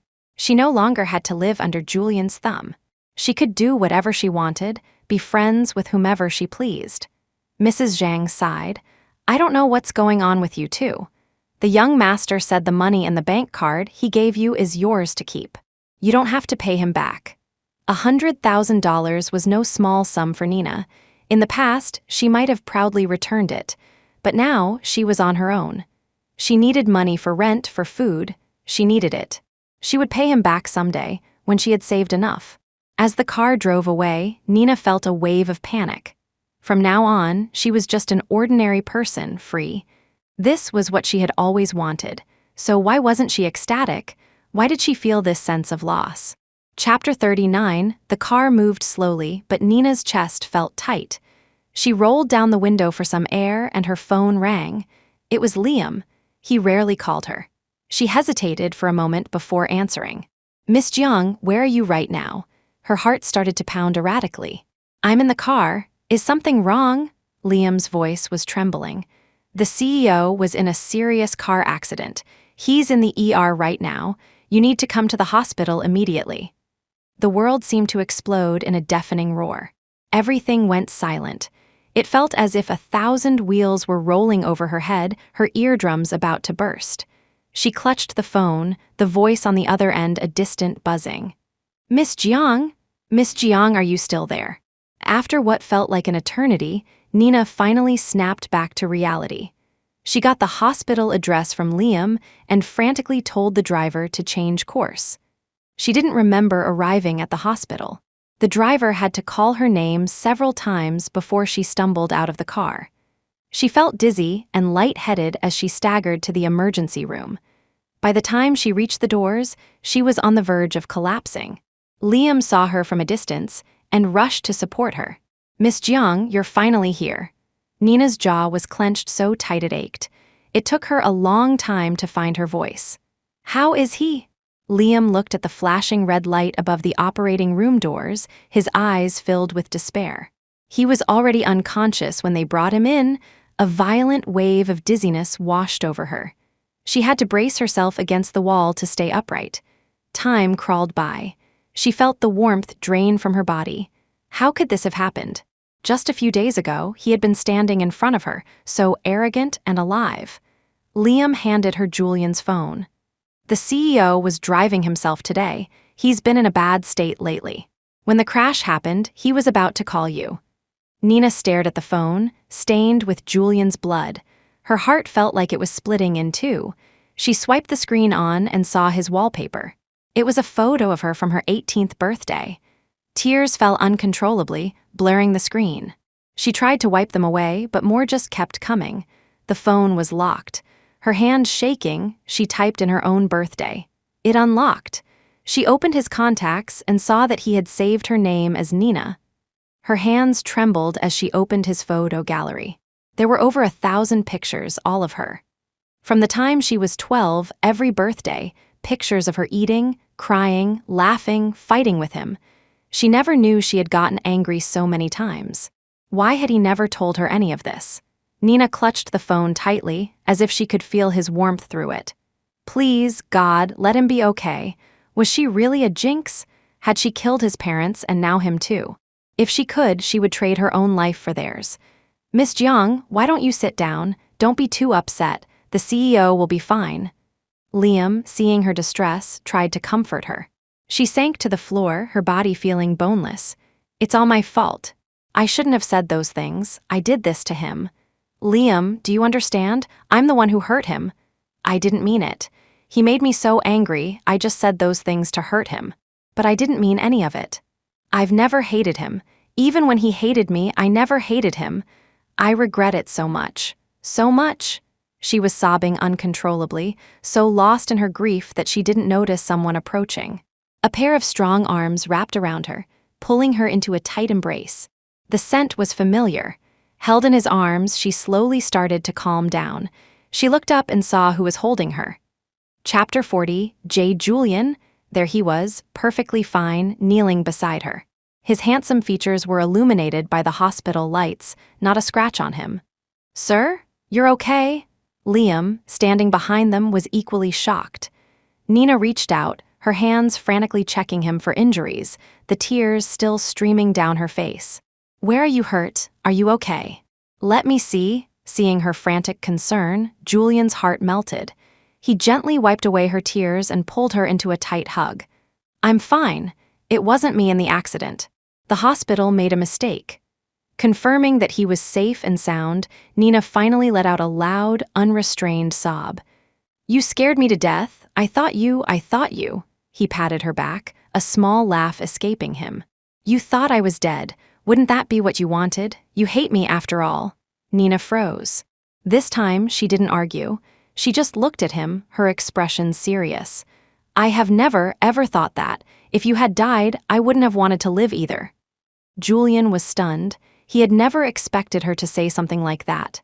He was deeply moved, looking into her clear, determined eyes. For a moment, he was speechless. He had been so important to her all along. For all these years, they had been so stubborn, neither of them willing to admit that they were the most important person in each other's lives. If it hadn't been for this accident, they might have truly gone their separate ways. Julian held her tighter, his voice softer and more gentle than she had ever heard it. I'm sorry, it's my fault.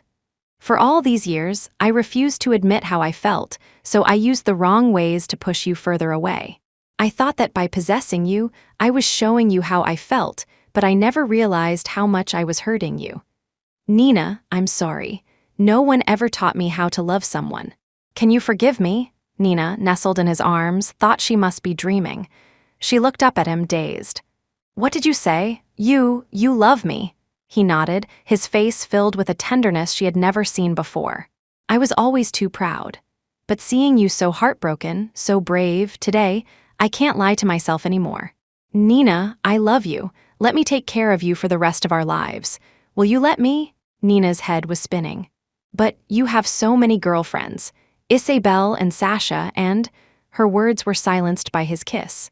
When she opened her eyes, all she could see was his handsome face, reflected in her pupils. No, the only woman I have ever had is you.